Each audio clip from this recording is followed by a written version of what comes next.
Okay, so here we go. We're talking about the origins of the world from many different vantage points. So we'll go ahead and get started. In the beginning, God created the heavens and the earth. Wait, or is it in the beginning, the God Enlil separated the heavens and the earth? Or is it in the beginning, the goddess of the saltwater ocean, Tiamat, mated with the god of the freshwater, Apsu, and began the world? Oh, or in the beginning, the sacred mount of Atun arose from the primordial oceans of Nu. In the beginning, Ta created the world from his thoughts and speech. In the beginning, Hepat, the earth mother goddess, and Teshub, the god of heaven, mated and created all the gods who would make the world. And the list goes on and on. No matter what the civilization, the culture, or the religion, there exists a creation story for the most part, some kind of myth and narrative explaining how the world began, with some understanding these truths literally, figuratively, or somewhere in between. Questions of how the world began are as ancient as humanity's curiosity of how the realm of nature operated. For as we observe the processes of life, moving from birth to death, we inevitably begin to inquire into the bigger questions of where the entire world came from, asking if this world also experienced the same processes of all living things, having a beginning as well as an end? Was the world born to like everything else? Or did it always exist? Because early on, humans came to believe that nature was infused with spiritual forces and that, in fact, all things had life in it.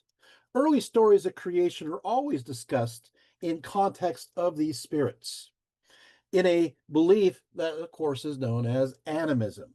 Eventually, specific natural forces such as wind or rain, or even more specifically, a particular tree or a mountain were connected to one specific spirit that could then be called upon to be to assistance or to be named over for protection from them. Eventually, these named spirits evolved into gods. So we're going to start off with, we're going to go through this journey. We're going to start off with the ancient Sumerians. Uh, and you'll see after a while, patterns will emerge. So I'll explain it as we go. Sumerians believe that the universe and many of the gods existed back to an undetermined period of time, but they also asserted that the heavens and the earth was once united. We see this in many mythologies from around the world, that the earth and the heaven were once one. Let's go to the next first image. According to the Sumerian, the Song of the Hoe, and you're seeing the image of it right there. The sky god Enlil finally separated the heavens from the earth, with Elil separating, organizing it. And so you have this idea. It goes as follows. Not only did the Lord make the world appear in its correct form, the Lord who never changes the destinies which he determines, Enlil, who will make the human seed of the land come forth from earth and hearken to separate heaven from earth in order to make it possible for humans to grow, in whose flesh came forth. And this is actually, whose flesh comes forth is actually a name of a cosmic location. He first raised the axe of the world at Duranki. Duranki. What's Duranki?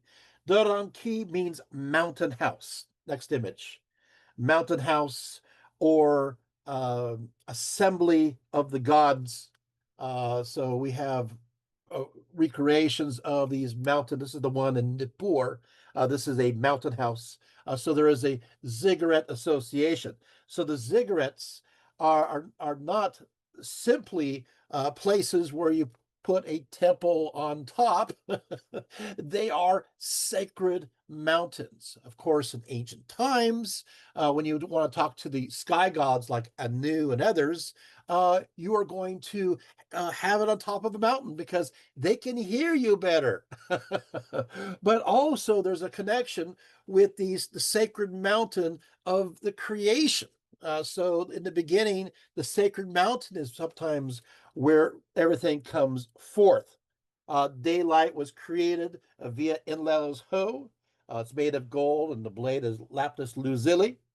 And so, in fact, humans are made from a brick mold with his hoe. So you have that idea, right? So that's good. So what happens is that with Elel separating the heavens from the earth, it was then up to Enki, the god of wisdom, to organize it. In another work known as Next Image, known as Enki and the World Order, Enki wanted to prevent the world from falling into chaos and so organized the gods to oversee various parts of its operations, with some gods in charge of the waters, while others administered the weather or vegetation.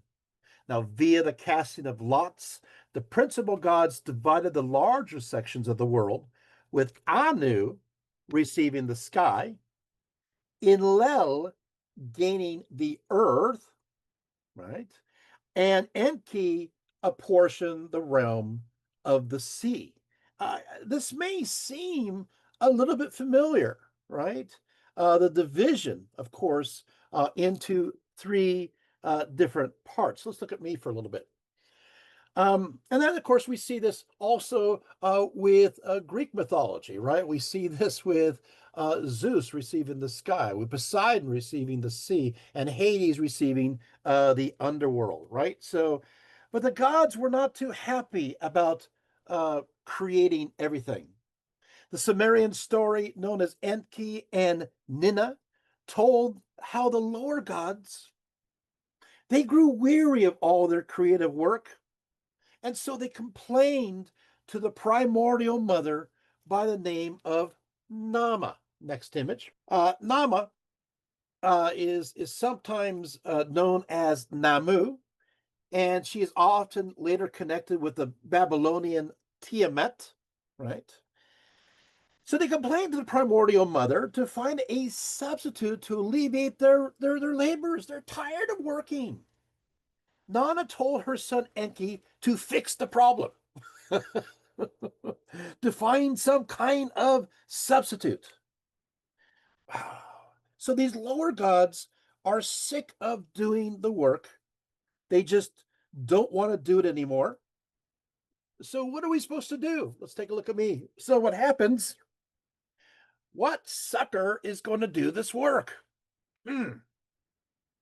Well, the lower gods don't want to do it.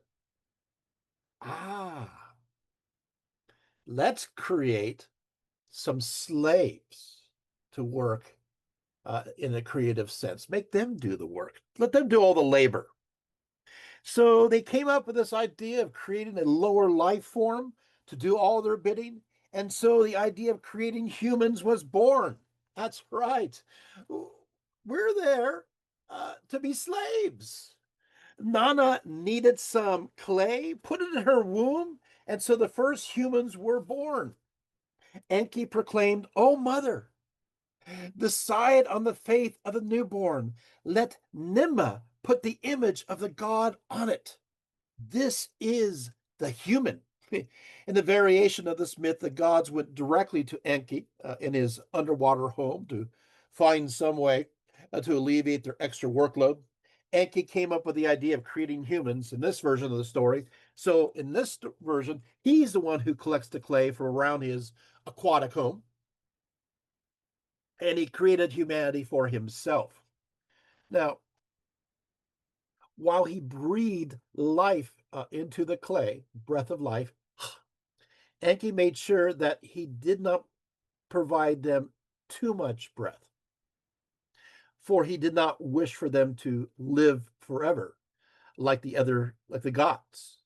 I think it's interesting. So what happens very much in ancient Mesopotamia and all around the ancient Near East, there's this idea of the breath of life, right? That the spirit is what animates us, that keeps us moving, keeps us vivacious, keeps us alive, right? And so in Hebrew, it's ruach, right? God gives us the breath of life. I thought this is interesting here, though, is in this version, Enki realizes that you can only give him so much breath. If you give him too much breath, we'll live forever. So you got to limit our breathing there. Now, according to the story, humanity then came out of the seas, since this was where Enki resided. Yet, the first humans didn't do very well because the gods did not bother to supply them with what they needed to survive. The earth was devoid of much life, still very barren, and there was no grain to make into bread or sheep's wool to clothe them. I mean, this earth is just like a not very hospitable. I think it's interesting is that there's other myths that has the same idea where humans are not doing very well uh, when they first exist. You even see a little bit of that in the Prometheus stories, and where hey, humans are just like, hey, we're just we're eating raw meat, and living in kind of simplistic filth, and it's just men. There's no women. They're just sitting there until Prometheus, of course, gives them the gift of fire. So, yeah, kind of a dark view of the beginning of humanity. So humans went about naked. They ate grass like wild animals. Rivers were not around either. So humans were forced to drink whatever the ditches filled. You can see that the Mesopotamian deities are not exactly that kindly to humans. As a result, humans, were forced to drink these ditches, and they're not very healthy. So there is a work. We'll just look at it real quickly, and this is the image of it. The next image. It's called The Debate Between Birds and Fish. There it is. I don't want to spend too much time with it, but there it is. Enki decided to give humanity healthy water sources, and so created the Tigris and the Euphrates, as well as smaller streams and watercourses. He filled these bodies of water with fish to eat. He also created sheep so they could clothe themselves. Other sources of food were created from birds and to wheat. And so you have that. Let's see me again. Thank you so much. So, sheep are the answer for so much. I got to tell you, I'll just have an aside. The Mesopotamian civilization, the Mesopotamia, by the way, that is a umbrella term for more than one. Mesopotamia is a region, Tigris and Euphrates, and beneath that, you have the Sumerians, you have the Babylonians, also known as the Akkadians. You have the Assyrians, and then you have the Neo-Babylonians. So those are all Mesopotamian civilization. You also need to be aware that according to Jewish belief, Abraham was from Ur, which is in one of the city-states in Mesopotamia. But life was just not very easy in ancient Mesopotamia, and so they didn't quite love their gods. The weather it's either rain and floods or dry as you can believe. And so the Mesopotamian civilization had to come up with things to try to survive. So they came up with something called irrigation. Maybe you've heard of it. Came up with the idea of crop rotation. Good idea, right? To keep the nutrients in the soil. And then what they do, remember the sheep I just mentioned? And so what they have is the sheep, they have like say they have a field and it has cut into four parts. One of the four parts was always left open for like a year or sometimes 2 years so it could regenerate. And they would have the sheep eat the grass there and go number two, hence fertilizing it. Yeah. So, and then of course they would kind of rotate around, crop rotation. They came up with all these great ideas because the gods simply are not helping them, so they're going to try to help themselves as much as possible. So there's not a lot of love there, and this is why you can see where they're thinking, hey, you know what? Maybe as they're going through all this hard labor, maybe the gods just created us to be a bunch of slaves. I'm sure they're feeling that way, and so there you have it, right? So, oh, by the way, as a result of that, then of course people kept swooping down from the mountaintops, stealing all their food away from them, especially at harvest time. And so they needed weapons to defend themselves, but they didn't have any raw resources, thanks gods. So what they did is they developed ways of exchange, but the whole idea of just bringing trading via pack animals is pretty slow. So they came up with this idea of having a wagon, and they created the wheel, and they created roads to do that. And then they had to keep track of who owes what to whom. And guess what they came up with? Writing. So, hey, struggle is the spirit of innovation. Thank you very much, Mesopotamian civilization. But you can see not a lot of love for these gods, and they do feel like they're being treated not too well. One little other aside, and that is that what's holding this earth together is this. In many cases, they have this idea of that there's this tree. This tree is holding things together. It came about at the very beginning, sometime at the very beginning, a tree of life, a hulupu tree, they call it, came about. It connected the heavens and the earth and the underworld all together. And so Inanna finds this tree being blown by the south wind, on the Tigris, and she plants this tree of life in her garden. And what happens is a serpent goes to the roots of this tree of life. An Anzu bird is at its branches, and there's what's called Lilitu or Lilith or owl or something. We'll talk about that another time.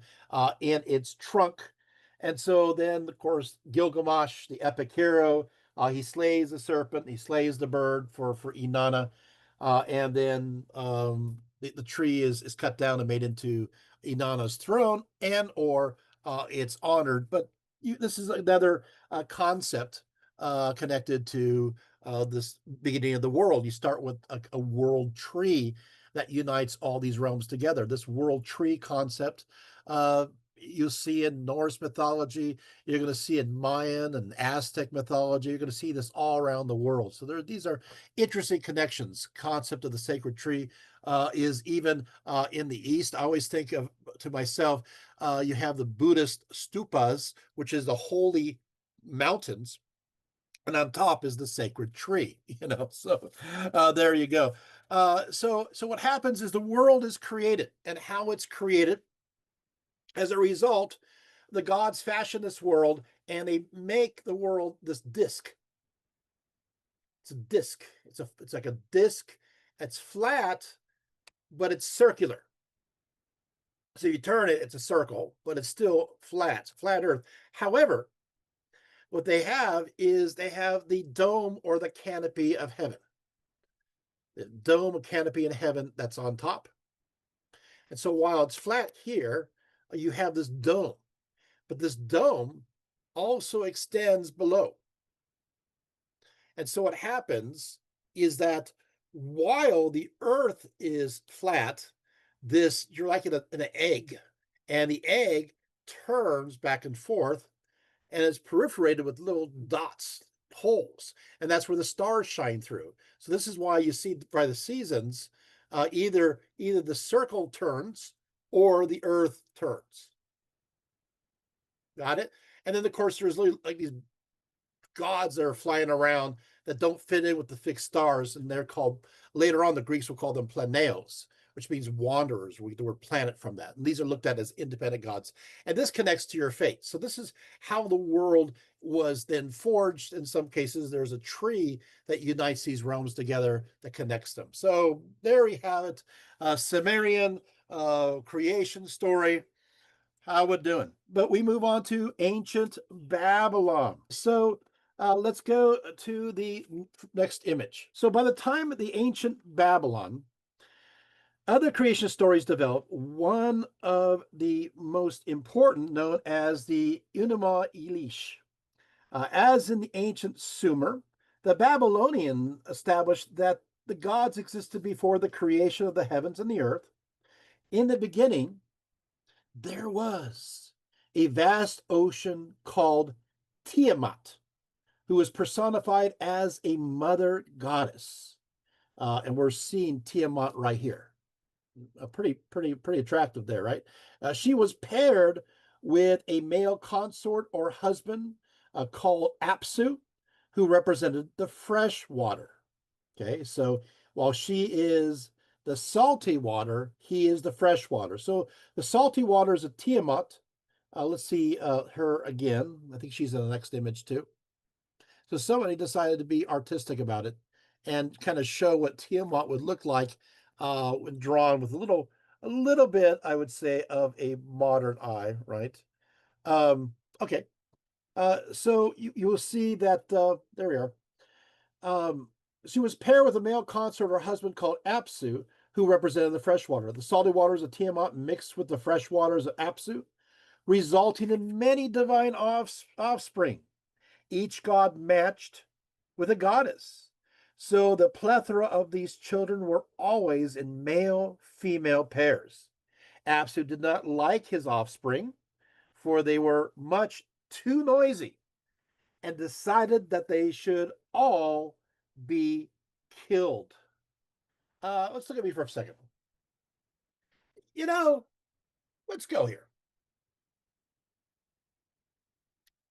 Seems to be a theme of humanity being too noisy. We see this in the Epic of Gilgamesh, for example, right? Humanity, we're just being way too noisy. The Council of God, they all meet together and they go, you know what? I guess since humanity is so noisy and we can't sleep, uh, they should all be destroyed. And we're going to go ahead and send a great flood to drown them all. And that's what happens in the Epic of Gilgamesh. Well, we're seeing this in another story right here. For they were much too noisy, and they decided that they should kill them. Tiamat protested, but her husband was resolute on eliminating them. Fearing death, the newly born gods appealed to the god Ea, the god of water, to save them. Ea agreed to do so, placing Apsu under a spell to force him to fall asleep so so he could kill him. Then Ea and his wife Damkina then decided to have a child of their own, giving birth to Murdoch. Okay, so let's take a look at the next image. And there's an image of Ea right here. In the watery Apsu receives another god. So we see this image here. It's a good image. Next one. And this is paired together, and we saw Tiamat, and here's Marduk. Okay. So of Marduk, the work known as the Enuma Elish states, well, this obviously he doesn't quite look like this in the description, but here we go. It says, 4 were his eyes, 4 were his ears. When he moved his lips, fire blazed forth. Large were all hearing organs, and the eyes in like number scanned all things. He was the loftiest of the gods, surpassing was his stature. His members were enormous. There's another translation I could use there too, but anyway, he was exceedingly tall. Unquote. The sky god Anu next gives Murdoch control over the 4 winds. So much power, but Murdoch becomes too enthusiastic, creating great sandstorms with hurricane forces that anger Tiamat and the other gods to the point where they can't sleep. I don't know what's going on. These gods, I think they're just wanting to have, all they want to do is have a good night's sleep. This looks like the goal, right? Uh, so so what happens? Um, Yeah, so chosen as their champion, Tiamat confronts Marduk because, he's making way too much noise. To assist her, Tiamat asks the mother goddess to create 11 monsters and to put them in service of her new consort and husband, Quingu. Next image. There's not that many images of Quingu, but there we are, Quingu. In fact, she makes Quingu the head of all the gods. This new elevation upsets most of the other gods. As the time for battle approaches, the god Ea asks his father Anshar, king of the junior gods, what he should do. Anshar tells Ea and his brother Anu to appease the goddess Tiamat with magical incantations. Next image. But this tactic fails. You see, there's Tiamat right there on the bottom. See how she's a dragon there. Murdoch then states that he will fight Tiamat as planned. But he adds the conditions that if he is victorious, he becomes the head of the gods. After they agree, Marduk fights and defeats both Tiamat and Quingu. Uh, you know, I do have to say this as a comment. Ancient mythologies love to have a plethora of gods and goddesses in their theogonies, in their cosmogonies. They just love it. And that's great, but not great for oftentimes for humanity today. We're trying to comprehend, keeping track of all these names. But there you have it, right? So Marduk fights and defeats Tiamat and Quingu. Marduk now takes Tiamat's carcass and he splits this carcass in half. Let's just see me a little bit. He splits this carcass in half. It describes it split in half like a dried fish, putting one part of her body high above and making the heavens out of it, and then taking the other part of her body and placing it below to become the earth. So therefore, the heavens above is made out of one part of the fish body, or I should say the serpent body of Tiamat, and the earth below is the other part. Okay, because the heavens above, made of the carcass of Tiamat, consisted of too much concentrated water. Marduk decided to stretch her skin to alleviate the extra weight. Marduk next creates stars in the skin, so he's putting like little dots in it, and assigns 3 stars to each month, thus creating the calendar. Marduk also establishes the sun and the moon. Remember, we talked about those floating things, right? And so creates the day and the night. He even creates his own planet up there. How about that? Tiamat's body is further torn into smaller portions, resulting in clouds near the heavenly realm and mountains near the earthly realm. So clouds and mountains are related to one another. But we're not done yet, right? Murdoch makes Babylon his sacred city, building his special temple here, known as Iskela. Here the gods could rest while they're visiting Earth. Let's go to the next image. Marduk creates us from the blood of Quingu. That's right, from the blood of Quingu. That is us, you know. Yeah, so humans are created for two reasons only. First, as consistent with the earlier Sumerian legends, humans were created so the gods did not have to perform menial labor beneath their dignity, were again made as slaves.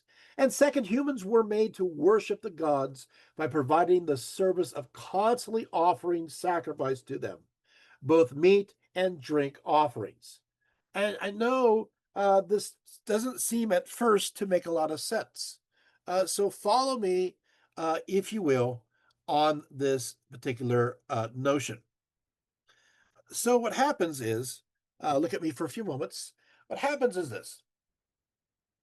Ancient humanity believes that to keep the gods, the goddesses strong, they need to have sacrifices. This goes all the way back to the Paleolithic, Neolithic age, where the concept is that life feeds upon life.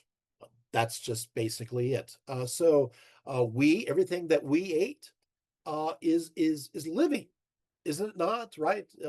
Most of us had something related to life, or byproduct of it, like milk, or of course, eggs and meat and vegetables and fruits, all that, even wheat. It's all living. Animals too eat life, and so they have this idea that if we need life to live, so do the gods and goddesses. And so if we feed them the sacrifices, it keeps them strong. It makes them happy. They're more willing to do things for us. If we don't give them sacrifices, they become angry. They starve. Early myths from all over the world has this idea of the deities, their stomach is rumbling. We got earthquakes. We got volcanoes. Don't want to do that. So you got to make sure you feed the gods. So sacrifices,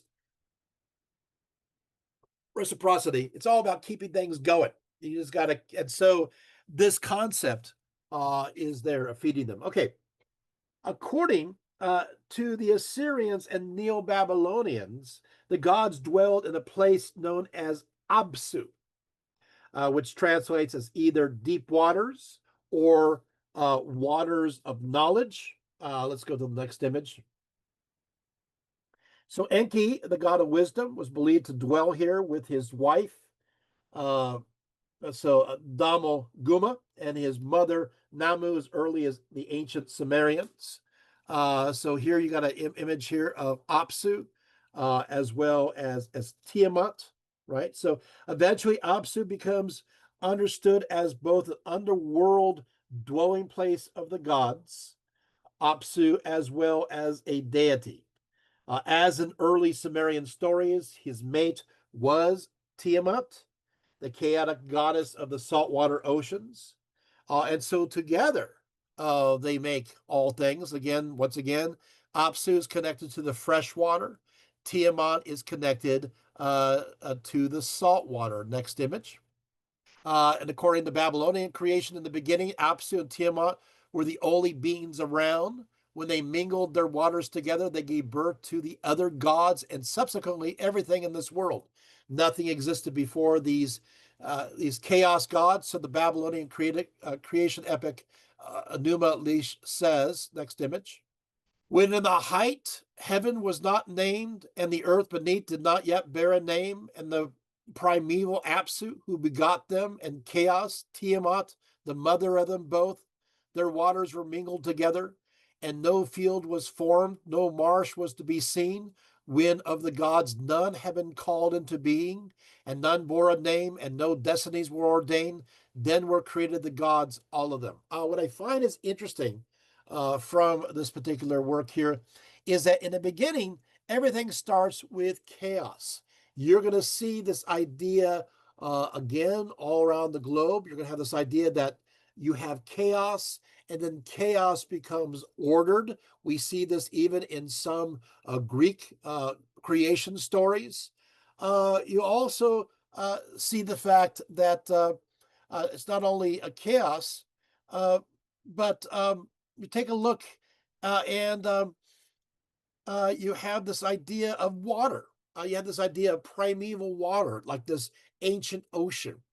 And so the beginning, you have chaos and or a chaotic ocean moving about. Again, we see this quite a bit. Even the ancient Egyptians have things beginning in an ocean. I just think that's really interesting.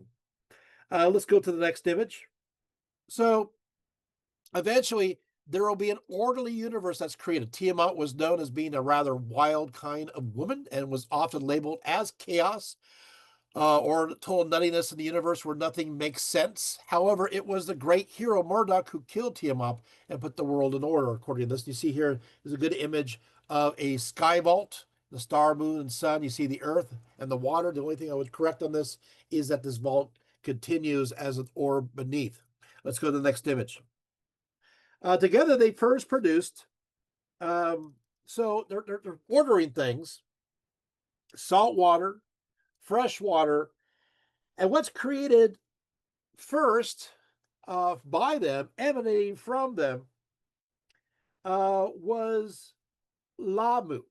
This is the image of Lamu, as well as Lahamu. Now, seriously, so one we spell in English form Lahmu. That is the masculine form, and the feminine form is Lhamu. And so Lamu and Lahamu, they are the sacred gatekeepers of the realm of Apsu, of this realm.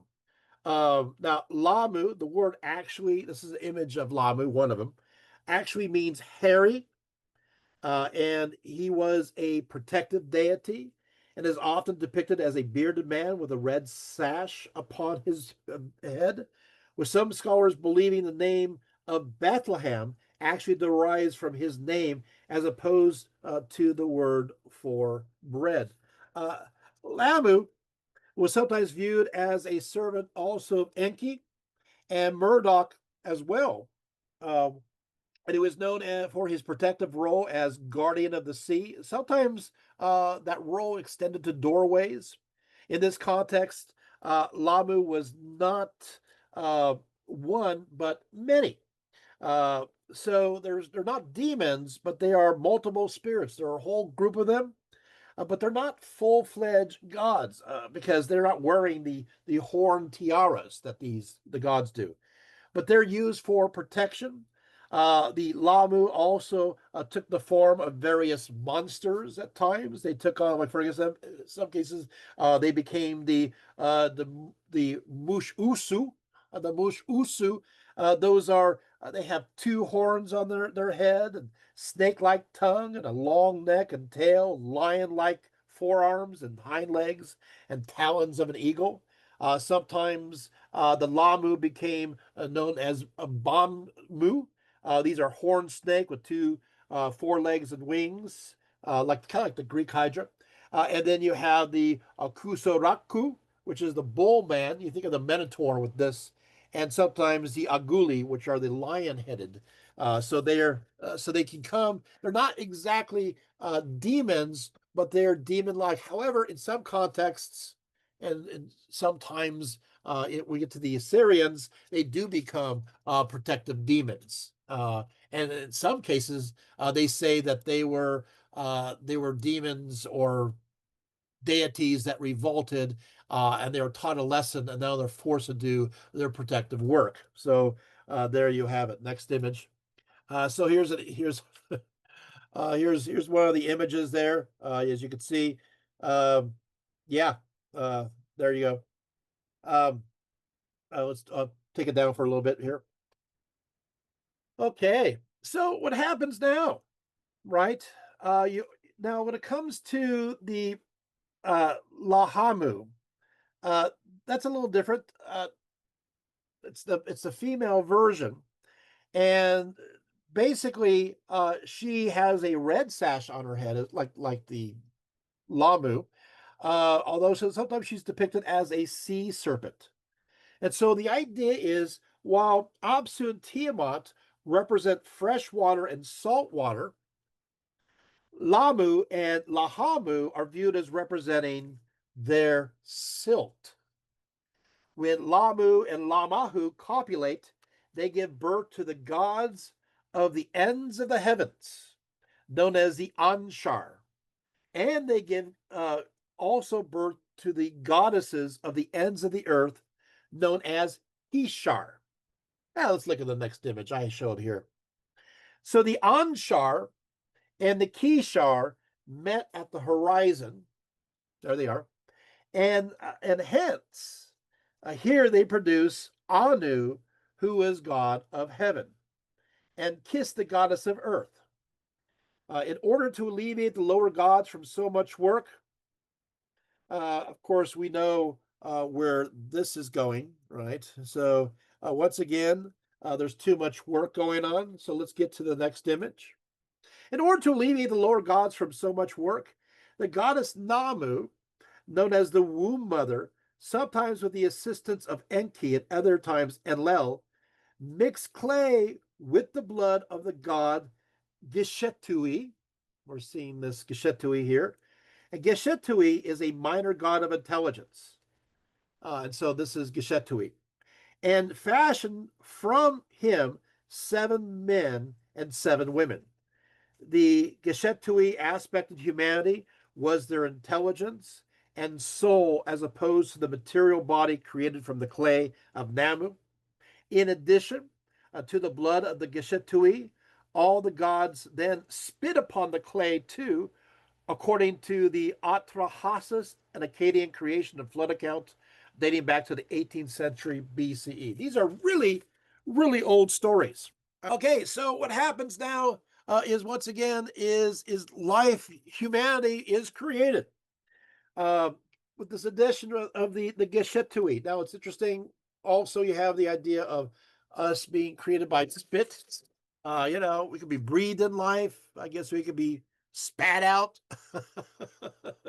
No matter what, you can see it's it. These are this story is not something that seems exactly completely uplifting, because guess why we're made? Once again, according to the Assyrians and Neo-Babylonians, we are also made as slaves. In some stories, we are made to continue to mine. At first to mine gold and find lapis lazuli to enrich the gods. We are at their beck and whim. These stories give birth to other ideas. If you guys ever seen Stargate, for example, although there's a slap of Egyptian mythology on it, you have this idea of humanity as slaves, and you can see this also with the ancient alien guy. They're always talking about that really the Anunnaki are aliens, and they are the ones who are enslave humanity or to make humans to be workers, but we rebel and yada yada. But still, these stories do have a mythological background that's very much part of the scenery of Mesopotamia. So we're moving on to Egypt. Let's go there. Contemporaneous to the Mesopotamian civilization, ancient Egypt has its own plethora of creation stories. In general, the Egyptian creation story begins with the world emerging from an infinite sea. Now we get to the image. Sorry about that, Margie. And this period is known as Zep Tepi.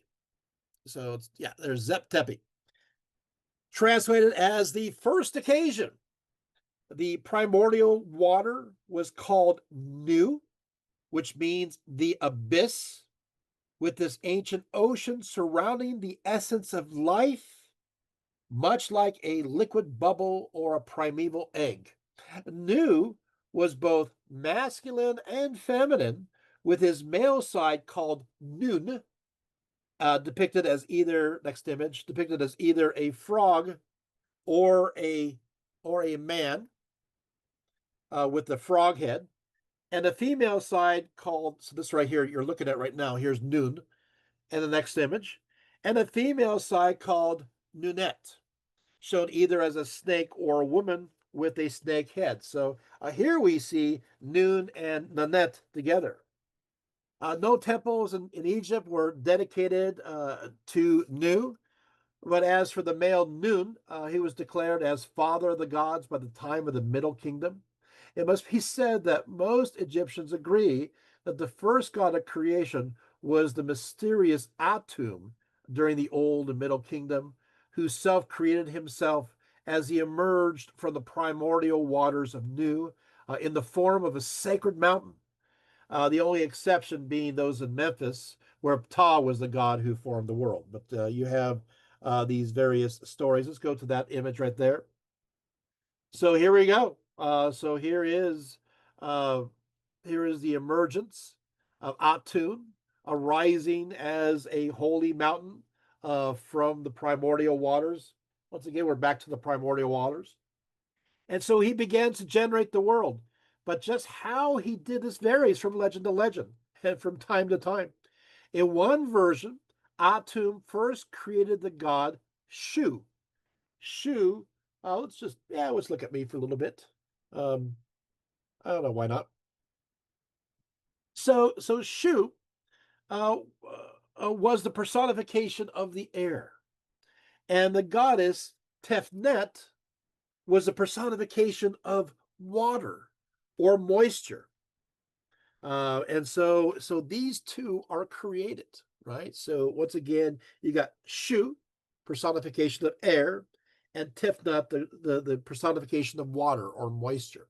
How he creates these is through various means. In some cases, he spits them out of his mouth. There's lots of spitting going on, as you hadn't noticed in the ancient civilizations here. Sometimes spitting out of his mouth. Other times, get this, he sneezes them and they come about. And in some cases, he masturbates them and they come about.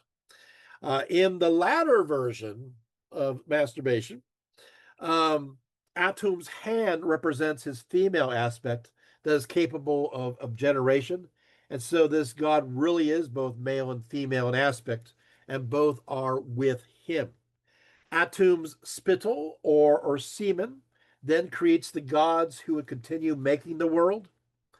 As for the reason why Atum created the world, many Egyptians believed it was because he was lonely, that he wanted company. What is fascinating about this is that there's something, just keep track of this. Many of the legends around the world have sometimes a primordial god who is lonely. We'll see this, lonely. And usually, if the god is lonely, it turns out that civilization has a positive view of that particular god. We're there to give them company. If they're not lonely, oftentimes those civilizations see them as less positive. Now, the Egyptians, unlike the Mesopotamian civilization, the Egyptians absolutely love their gods constantly. So he's lonely. He wants to have company, right? And so he has Shu and Tefnut. Let's take a look at Shu and Tefnut just for a split second. I have a little cartoon showing them, showing his kids, his spittle kids, right? There they are. Shu was the god of air, right? Sister was Tefnut, the god of rain. Atum was pleased. Atum was proud. There we go. Sorry, I just had to show that. But yeah, so it looks like to me things are going well, right? However, his children, Shu and Tefnut, were both too curious to stay close to their parent and left Atum by himself and traveled about the vastness of the primordial oceans. And so, wow, he's feeling lonely again. So Atum, next image, generated and sent out the Eye of Ra to find them. Fortunately, the Eye of Ra was able to find them, and this is a representation of the Eye of Ra from that time. So what happens is that, let's look at me for a second. So what happens is that, oh, Atun is overjoyed. You know, he sees Tefnut again, right? He sees Shu again, and he's so happy. He's weeping, and tears are coming from his eyes, and those tears of happiness and joy become humans. I got your attention now. Wait, what? So many Egyptians believe that we are the tears of joy that comes from Atun's eyes as he's reunited with Shu and Tefnut. You see what I'm saying? They love their gods. I mean, that's fair. I was like, I'm a tear of joy. So in this, in other words, the idea of happiness, the idea of joy, the idea of no longer being lonely is part of the reason why we exist. I don't know. I think it's kind of beautiful. What do you think, huh? Okay. So there you go. I love the fact that you never ever hear these stories. So uh, now you do. So there's another creation myth. Let's go to see this place. It's from Hermopolis. Next image. Hermopolis, as you can see where it's located right there, right? Hermopolis is down all the way at the bottom. So that makes it in Upper Egypt. I know. Lower Egypt is up and Upper Egypt is down because everything's turned around. I always think to myself, because the Nile goes from south to north. So, it's the realm of the north, which is Lower Egypt, was connected to Seth, and Upper Egypt, which is south, was connected to Horus. And so, yeah, but anyway, that's the way it's all flipped around. It's always interesting because the Egyptians, when they explored other places, they were confused. They're all, hey, all these rivers are going the wrong way. These rivers are going north to south. They're going, that's not the right way, because all they know is south to north river, and that's the right way. So the world's kind of flipped around. Anyway, so the myth of Hermopolis. Oh, next image. Let's take a look at Hermopolis. I think I have an image of it, what it looks like. It's a pretty cool place, right? Next image. In this story, while Atum is still the creator god, he will generate specifically 8 other gods who continue creation, and they're called the Ogdod, with the 4 gods and the 4 goddesses paired as couples. We've seen this before, haven't we? As discussed, Nu, the representation of the primordial waters, became understood as the male god Nun and the female goddess Nunet. The next pair was Amun and Amenet, representing the air as well as invisibility. Note that Amun is introduced in the Hermopolis myth as merely a nature elemental god without the grandeur he would soon receive. The third pair was Kuk and Kuket, representing darkness. The fourth divine pair was Hu and Huhet, representing eternity. So I think it's interesting here. So you got the waters paired up, you got air paired up, right? You got some darkness paired up, and finally you got some eternity paired up. Yet the Ogdod interacted, and they realized they could not fully create without giving birth to a further god that had the ability to make them all work together. How do you make the air and the water, and the darkness and the idea of eternity work together? This would have to be something that's other than themselves. So it has to something that illuminates them. It has to be a god of light, the god of the sun. Yes, it was Ra. So they all came together. They merged into a mound of dirt upon the ancient ocean, and they waited. And suddenly, this celestial bird laid an egg upon it. When the egg hatched, Ra emerged. The 9 gods then united with Ra as their head and then created the rest of the world. Again, you got to love the creativity behind this, right? You have all these pairs going on here, right? Um, Later on, next image.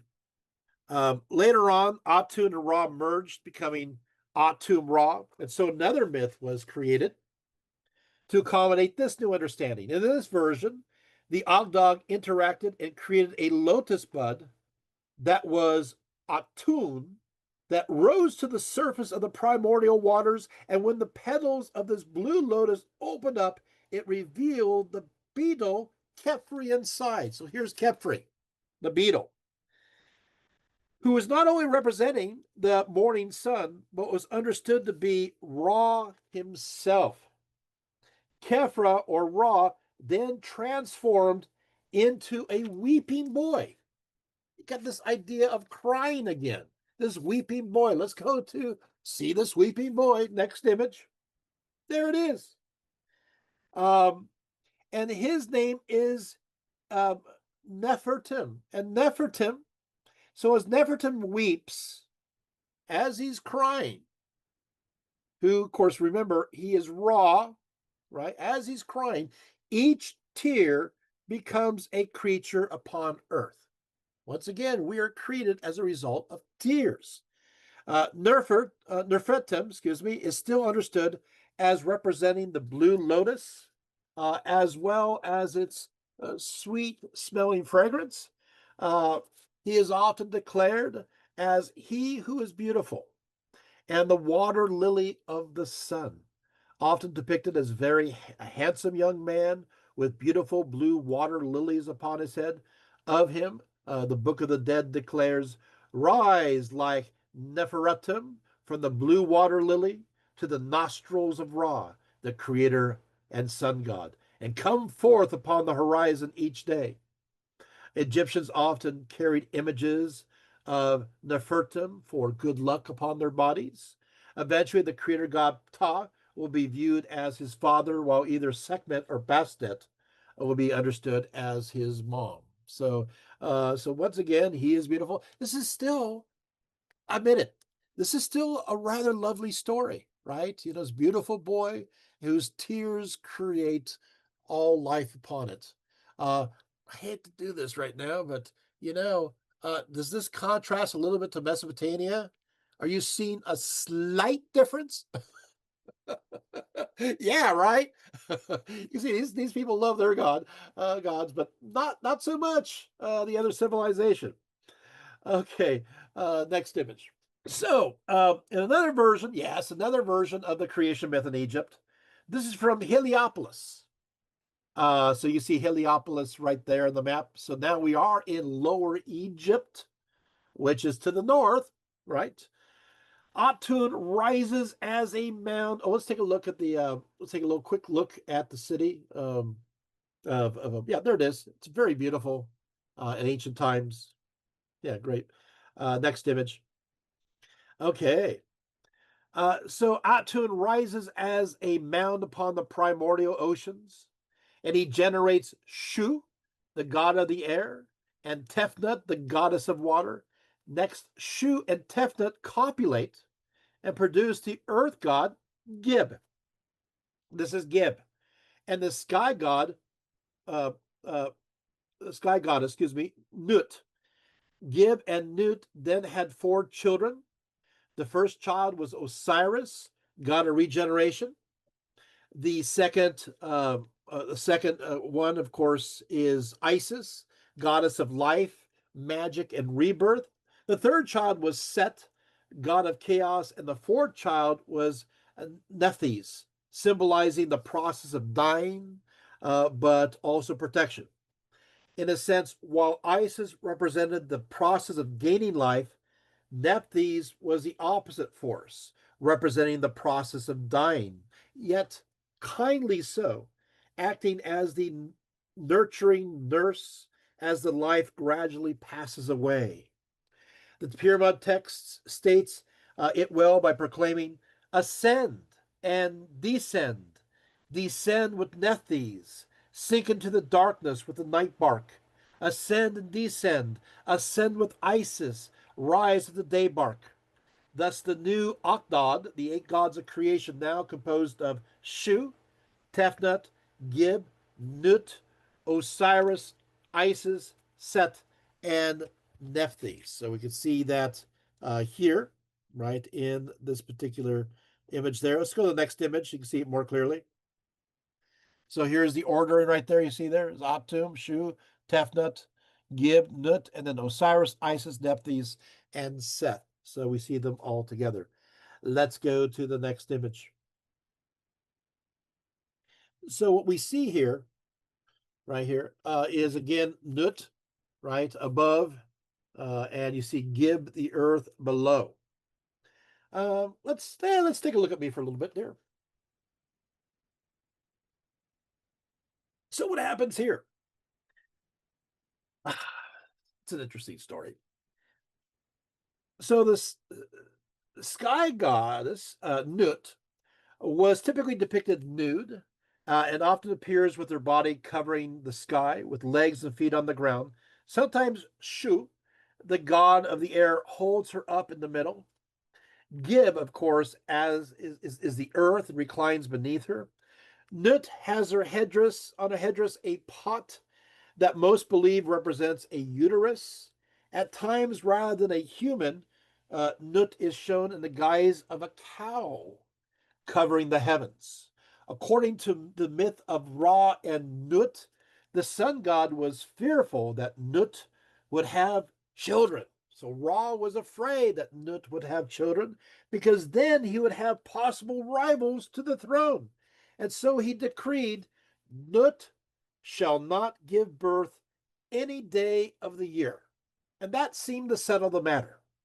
At that time, however, the year only had 360 days. And so Nut was bound to that set number of days. And so she put together a plan with Thoth, who's the god of wisdom, to work around Ra's edict. Thoth noticed that Khonshu, who is the god of the moon, he liked to gamble. Yeah, the god of the moon likes to gamble. I know you didn't know that. He also noticed that he wasn't very good at it. So Toth set up a game whereby Khonshu lost.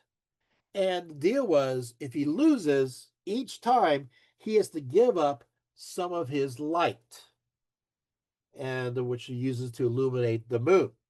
So Khonshu kept on losing to Toth, and so eventually Toth had enough light in his possession to create 5 more days, making 365 a year. Taking advantage of this adjustment, Nut produced 5 more children during those 5 days, giving birth to Osiris, to Horus, to Set, to Isis, and Nephthys. When Ra found out he had been tricked, he was angry and forced Nut to stay away from Gib for all eternity. But it was too late to undo what had set forth. Nut's father, Shu, god of the air, was entrusted with the job to keep them apart. Okay. Now, according to Egyptian mythology, I think we have a next image. So there you have it. She's very estranged. She is pulled far away, as you can see. Uh, poor Nut. Next image. Osiris. According to Egyptian mythology, Osiris used Nut's ladder to enter the skies and to eventually escape. Osiris declared, "O my mother Nut, stretch yourself over me, that I may be placed amongst the imperishable stars which are in you, and that I may not die." Because Nut was believed to have saved Osiris, and through him offer possible salvation for others who believed in him, she became connected to rituals related to the afterlife, and her ladder depicted on various tombs. Accordingly, the righteous souls of those who died would be drawn into her heavenly realm, where she relieved their hunger and thirst with food and wine. She told the righteous souls, "I am Nut, and I have come so that I may enfold and protect you from all things evil." Once again, Nut is a nurturing mother who wishes to protect. Next image. The Memphis creation story is completely different. Next image. There's Memphis, not the Memphis, United States. This is Egypt. This has to do with Ptah. Next image. Wherein the god Ptah, that's Ptah, Ptah, who was the master craftsman, he created and then molded the world. Ptah was self-generated. He arises out of the primeval mound known as Tatanen. Ptah's creation of the world was not through physical activity. It came about through his thoughts and felt, and through the power of his words, it was created. That's right. So his thoughts, right, and his words, the sound of his words create the universe. Let's let's talk about this a little bit. We'll take this down there. So what happens, thank you. What happens is this. So the world is created as a result of saying a word, and the word has a creative force in it. The sound in and of itself is what makes the universe come about. This is a very important moment when it comes to mythologies, especially the creation of the world, because this idea, which is pretty early on, that we see this in Memphis, we're going to see this also in Judaism. We're going to have the idea that God speaks, right? And things are created as a result of his words, right?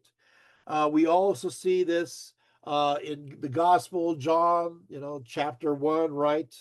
Where the world was created through the divine word. Yeah. This is where that which is spoken is effective in a magical sense and having creative power. And in some versions, he is shown as a potter. Ta is, and he's forming the clay, and he speaks or breathes upon it, and it enlivens it. He gives it life. It gives it a soul, so to speak, which I do think is pretty interesting in the story of mythology, right?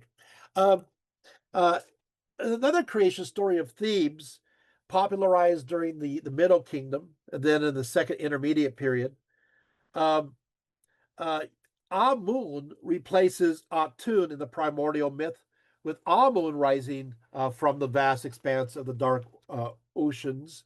It was now Amun who was the force behind the creation of the Agdad, yet he was always described as hidden and a mystery. Amun was said to be beyond the sky and deeper than the underworld, transcending all other gods. In fact, all other gods were part of him, merely aspects of Amun as the ultimate deity. Now we move from there to the Hittites. Next image. The first gods formed heaven and earth on a place known as Eubelius, using a knife made out of copper to cut the heavens from the earth. This knife was then placed into a sacred storehouse. The sanctuary of Yazukaya in central Anatolia best demonstrates the Hittite creation story through its reliefs. Located just outside the ancient capital, Hittite capital of Hattusas, Yazukaya is set at an ideal location where a sacred spring flowed from the rocks, after which there's a small alcove. Carved in the living rock between the 15th and 13th century BCE, there's an extensive chamber that is flanked by depictions of two grand processions. Next image, with a line of goddesses on the east side and a line of gods on the west side. The two processions appeared to meet at the rear wall of the chamber, where Hepet, the Hurrian earth mother goddess, and Teshub, the god of heaven, are depicted in the guise of a sacred marriage. For through their intercourse, all of nature is created, along with the seasons. Through their sex, the Hittites believed the world was not only created, but is continually created and regenerated. It's pretty cool, right? Okay. Next is Zoroastrianism. Next image. Zoroastrianism originated in Persia. So devotees of Ahura Mazda. So what happens is Ahura Mazda is the great deity of light and goodness, and is believed that from the beginning of time itself, their god occupied a realm of life and goodness above, while Arumanyu dominated the realm of darkness and evil below. In order to defeat Arumanyu, he emanated via his 6 divine sparks, known as the Amesha Spenta. So these are the Amesha Spenta. You can see them all there, right? Which I think is really interesting because when it comes to the Amesha um, uh, two are gendered neuter, two are gendered masculine, and two are gendered Amartot and Harvartot are gendered female. And so what will happen is that these are all aspects of Ahura Mazda. So Ahura Mazda is one god, but he is also this six, which I think is fascinating because he has six sparks that come from him. Anyway, so let's take a look at Ahura Mazda, a depiction of him. There we have the mighty Ahura Mazda with his great, and who he's opposed to is Agromanyu. Let's take a look at the god of evil. There we go. Or Amen, they will sometimes say. Let's look at me for a little bit. So let's talk about this creation story. So what happens is, uh, uh, um, so yeah, we'll go ahead and take it down. I'll just be talking. So what happens is that you have this interesting situation where Ahura Mazda, he emanates the Amesha Spenta, these six divine sparks. Agromanyu, who's the god of darkness and evil, the spirits, right? He is below, and what he does is he mimics and he emanates these six demonic spirits that counter those positive sparks, the Amesha Spenta. So it's like, okay, the battle's on. We're competing, apparently. If you could do it, I could do it better. If you could do it, I could do better than you. There's kind of a thing going on there. And so what happens is that Ahura Mazda, he emanates the spiritual realm known as Menog, and it comes out of him. And so what will happen is Agromanyu will emanate a cheap copy of Menog as a counter move. So about 3,000 years later, Ahura Mazda emanates the physical realm known as Gitig. Guess what? Agromanyu will then emanate his version, evil version of Gitig in response. It's kind of like, we'll do the evil version, so back and forth. So Ahura Mazda then said, okay, I'm going to create the perfect man and the perfect bull. So the only way to describe this is like I'm sorry, this is the only word, it's like a pinata. So you have this ideal man, and in this ideal man are the seeds of humanity. In the ideal bull are the seeds of animal and in some cases plant life. Got it? And so what happens is that you have these kind of there, and Agro Manu or Achamen, he cannot resist. And so he breaks the bowl. And out comes the seeds of animals and plants. And so what he does is he makes, for the plants, he makes for every good plant, he makes an evil plant. For every good animal, he makes an evil animal. Got it? Okay. So obviously the evil plants, a lot of these are poisonous, right? The evil animals are, kill people, poisonous as well. Then what happens is like, the ideal man. He breaks that, and here comes the seeds of humanity. And guess what? It's in the image of Ahura Mazda. He can't copy it. He tries, but it's too much of the essence of Ahura Mazda in it. And he's like, oh no. And, so in a sense, this would be a defeat. But he's like, there's another way of doing it. And so the idea would be this, is that maybe they're the image of Ahura Mazda, but what I can do is I can win them over, win their souls over to my side.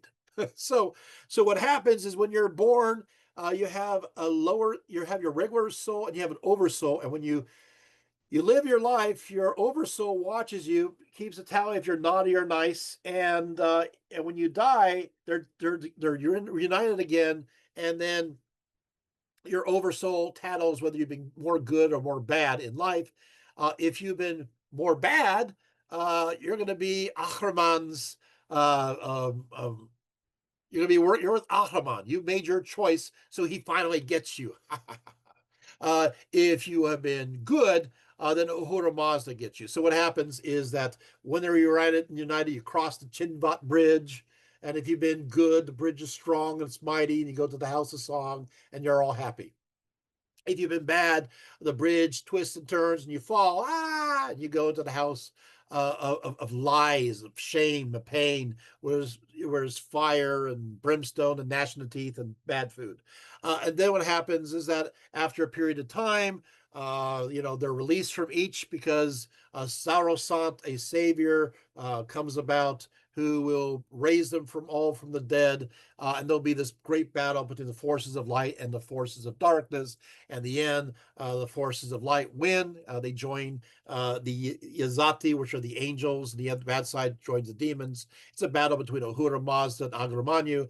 And then in the end, there's a great throne judgment. Everybody's pushed in the lake of fire. If you've been good, you're solid and you will live forever because you won't burn. And if you're bad, you burn, and that's it. Anyway, so that is Zoroastrianism. So you do have these different kinds of stories. There you have it. Somebody says little shop of horrors, right? Yeah. Let's go to ancient India, right? So in ancient India, the origins of the world are found or discussed in the Vedas. So we find this early on. According to the Indo-Europeans, regardless of where they migrated to, the world was actually created as a result of the dismembered body of a primordial victim that was sacrificed. Furthermore, Indo-European priests believed that each time they performed a sacrifice, they repeated this process. The earth then was related directly with the flesh, the body of the first sacrifice. So this goes back to this concept of a primordial sacrifice. So there you have that. So let's go there. Let's take a look. The next image, the Song of Man, known as the Purusha Shakti in the Rig Veda, dating pretty far, between 1500 to 900 BCE. It's a very definitive Indo-European text. It states as follows. This is image of Purusha, this first sacrifice. When they divided Purusha, or man, how many pieces did they prepare? The moon was born of his mind. Of his eyes, the sun was born. From his mouth, Indra and fire. From his breath, wind was born. From his navel, there was the atmosphere. From his head, heaven was rolled together. From his feet, the earth. From his ear, the cardinal points. Thus the gods caused the worlds to be created. 7-mouthed were the sacrificial enclosures. Thrice 7 bundles of wood were made.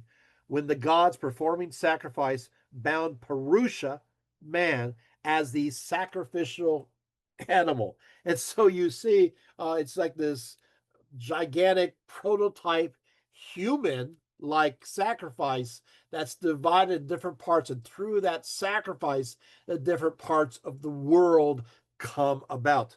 As you can observe here, there is this moving from a microcosm of body parts to the macrocosm of the universe.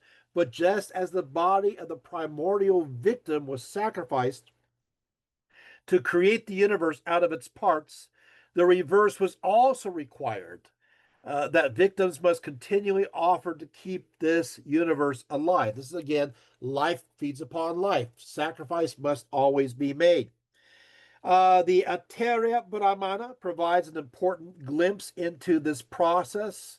Let's go to the next image, as it describes how to perform an animal sacrifice and what it truly means. It says, cause its eye to go to the sun, send forth its breath to the wind, its life force to the atmosphere, its ear to the cardinal points, its flesh to the earth. These words were accompanied with instructions on exactly what hand gestures one should make during the sacrifice. The animal sacrifice here follows closely the sacrificial hymns in the Rig Veda. While the primordial man's eye becomes the sun, here the animal victim's eye also, did you note, becomes the sun. Both the ear of the primordial man and the sacrificial animal become the cardinal points. And if that were not enough of a parallel, the breath of the primordial man and the animal victim become the wind. From sacrifice, the universe was created, but also, as I said, through sacrifice, the universe is maintained, it's preserved. In other words, it needs to be constantly fed to stay alive and effective. The Indo Europeans and many others observe that life feeds upon life. We talked about this, and this is where this idea comes from. Next image. Yet, one more, yet, according to the Rig Veda, even with the formation of humanity, there is an inherent caste system. For concerning Purusha, the Rig Veda declares, when they divided the primeval man, into how many parts did they divide him? What was his mouth? What were his arms? What were his thighs and feet called? The Brahmin, this is the priestly caste, you see priests and teachers, was his mouth. Of his arms, you see the Cassitrius, warriors and rulers on the left. Of his arms was made the warrior. His thighs became the Visha or Vishaya. These are the farmers, traders, and merchants. Of his feet, the Shudra were born, and these are the laborers. So here you have this, and of course, down below, you have the deletes, the outcasts, street cleaners, sweepers, latrine. And so these are outcasts, as you can see here. Here, the Brahmin, who are the priests within the cosmic body of Purusha, represent the head, and the mouth are understood as the offering fire. And the tripart division of the universe symbolizes heaven.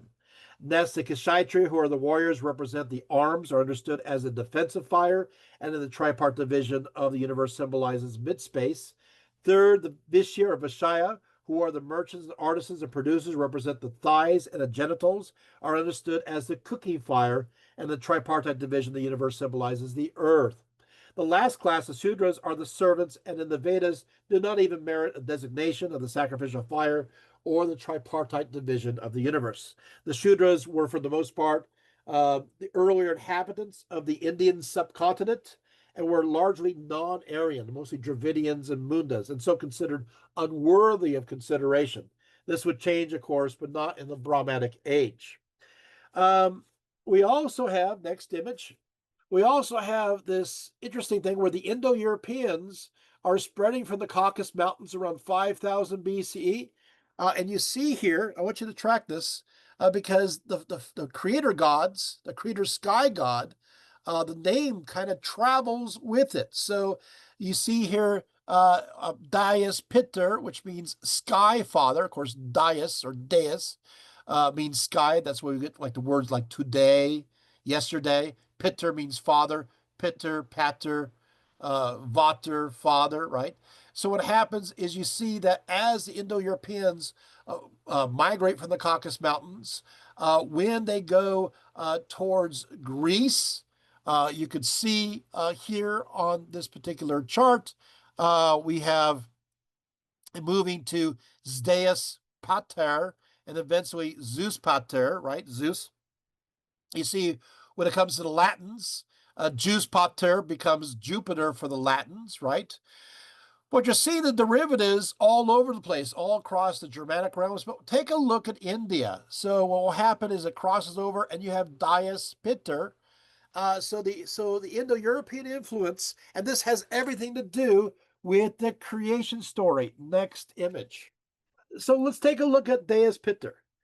During the Vedic age, it was believed that the sky god Dyaspiter mated with the earth goddess Prithvi in order to create the world. Next image, we'll go to Prithvi. There she is. Yet both Dyaspiter and Mata Prithvi were understood as being called the Daivi Prithvi because they're combined together. Sometimes Dyaspiter is depicted as a red bull, and other times as a black steed covered in pearls, these pearls representing the stars of the sky. His bellowing sounded much like thunder. Together, Dyaspiter and Mata Prithvi conceived the goddess of the dawn, Ushash, and the goddess of the night, Ratri. The sky god and earth goddess also conceived the great god Indra. And so we're seeing, next image, so we're seeing again the same emanations that you saw coming from there's Indra. Now, what happens is as the world's being created, according to the Rig Veda, in an address to Indra, thy father Dyaus esteemed himself as a hero. Most notable was the work of Indra's maker, his who begot the strong bolt's lord, who roareth immovable like the earth from her foundation. But what happens here is that Dyaus thinks, hey, what could possibly go wrong? But Indra is much, so Dyaus is much like Uranus, and Indra is much like Kronos. And so what happens is that Indra grows weary of his father's authority, and he grabs him by the foot and pulls him out of the sky where he fell on to his death. And so now Indra becomes the top god and has his own pantheon. Much like you saw with Uranus, he falls and Kronos now becomes in charge with his gods when you have the Titans. What's interesting is Indra will in turn fall too. He'll still be important, but he'll fall to the next gods, and those would be, of course, Brahma, Vishnu, and Shiva. Next image. Well, what is this? Well, we have a very different myth in the ancient Artha Veda, often known as the Book of Magic, and it preserves a very early Indian creation myth dated to between 1000 to 700 BCE. And so let's go through this. We'll look at me for a little bit. So what happens here is as follows. So hymn 10:7 of the text, this text refers to a common thread that was running throughout all of existence within both manifest and non-manifest forms, which connected all things together. A very overt reference to pantheistic elements in the Vedas. The primary source, here we go, the primary source of existence was once united and simple in form, and it's called the Hiranyagarbha. The Hiranyagarbha means the golden womb from which the universe was formed. Hiranyagarbha. But at a certain time, the heat, in Sanskrit, they call that tapa, begins to build up to the point where suddenly there is an explosion. In Sanskrit, that is skamba. So you have this small point, it builds, and suddenly it explodes. Bang, right? And so what happens is that skamba pours out of the cosmological womb, moving like waves of water. And so simple things become more and more complex in form, spreading much like the branches emerging from a single tree. The gods become the branches, and they in turn continue this creation. And then there's these tiny little particles in Sanskrit known as pamsu, and these tiny little particles slowly come together and they form stones, which form rocks and eventually accumulate to form the earth. So what happens is simple things become more complex as they're building together.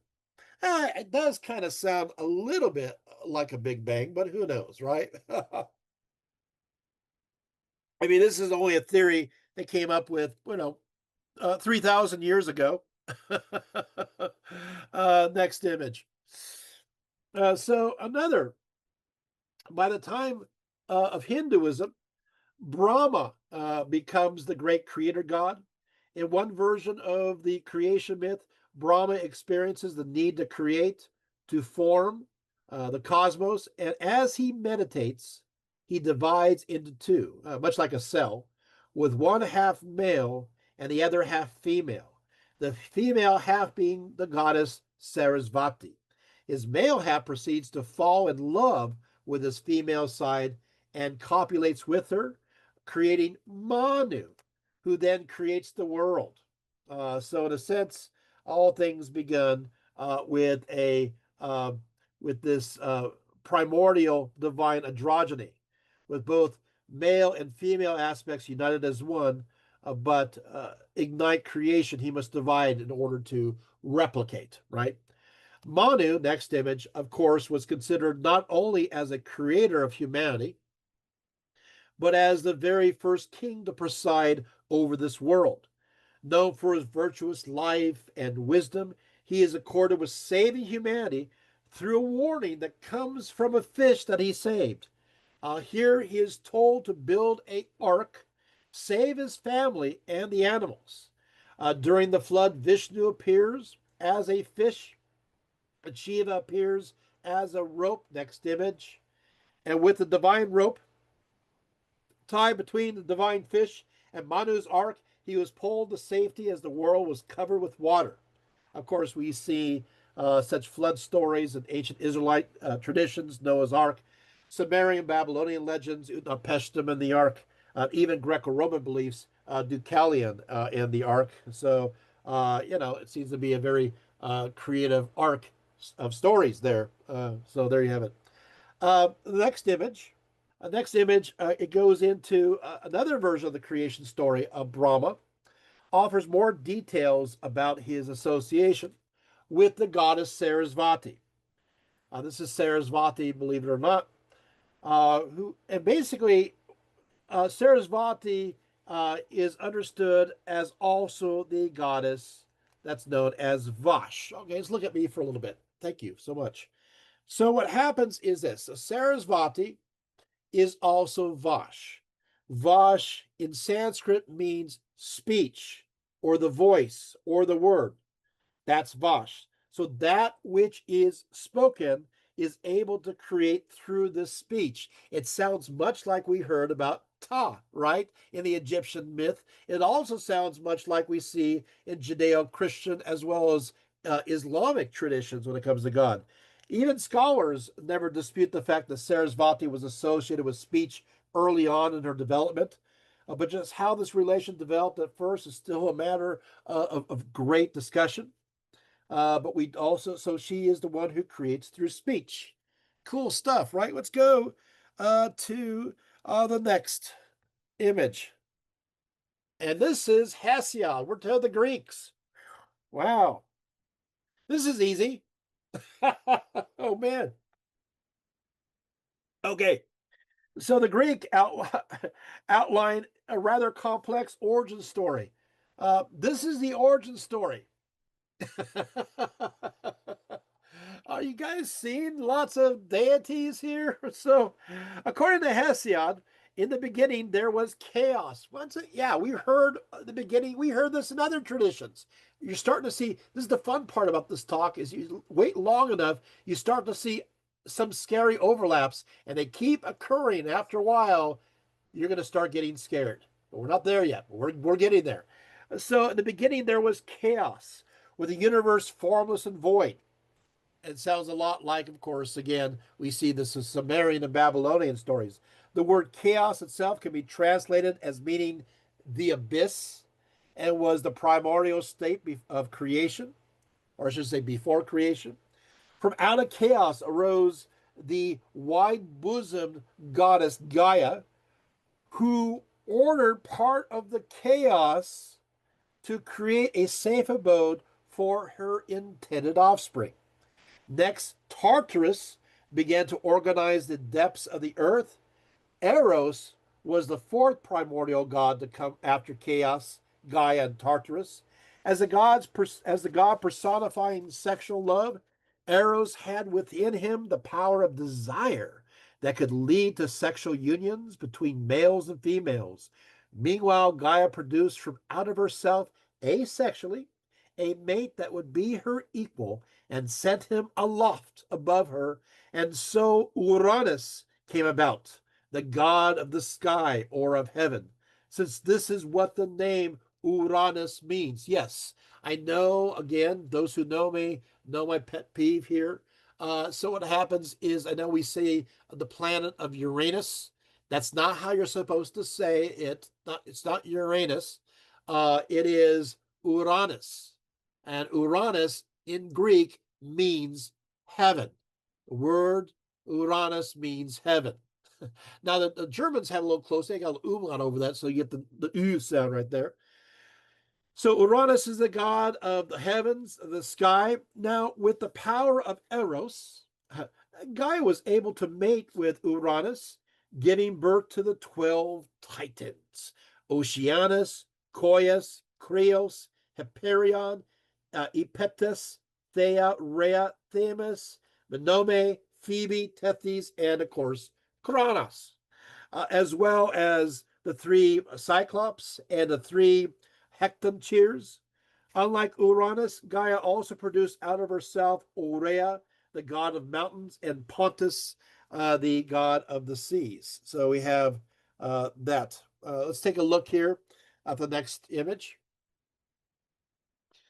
So here are the Titans. You see Oceanus there, Hyperion, Thea, Coeus, Phoebe, Cryos, right? Next image. Here comes the Titans. And then, of course, there's Nomi Sin is, of course, goddess of memory, Themis, Iaptis, Rheas. And here's Kronos, who is the youngest.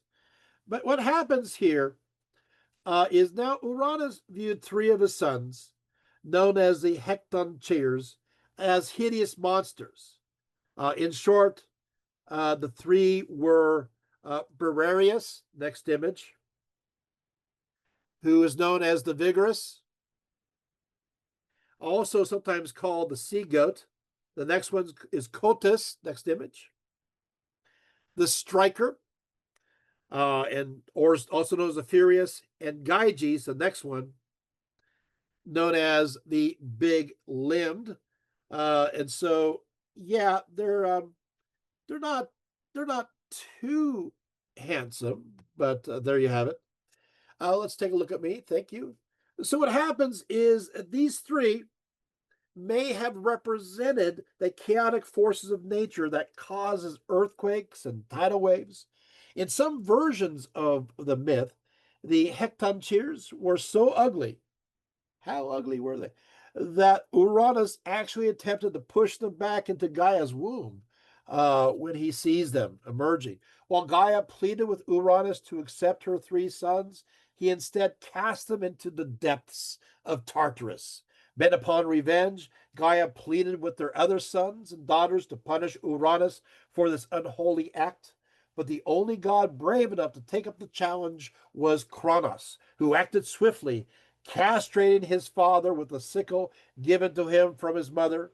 Uranus's blood from his castration fell upon the earth and was transformed into the Furies, who were the chthonic goddesses of vengeance, the giants, the Melai, who were the more mild nymphs of the Astries.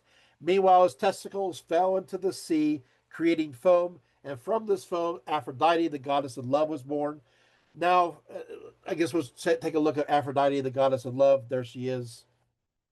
Now, free of Uranus, Gaia decides to get remarried, choosing Pontus, the god of the sea, as her new husband. Together, they produce the sea nymphs and other hybrid creatures. And so, but then what happens? Next image. Now, the gods known as the Titans were in charge of the world, with Kronos becoming their king. Unfortunately, his mother Gaia told Kronos that it was prophesied that he was to be overthrown by his own children.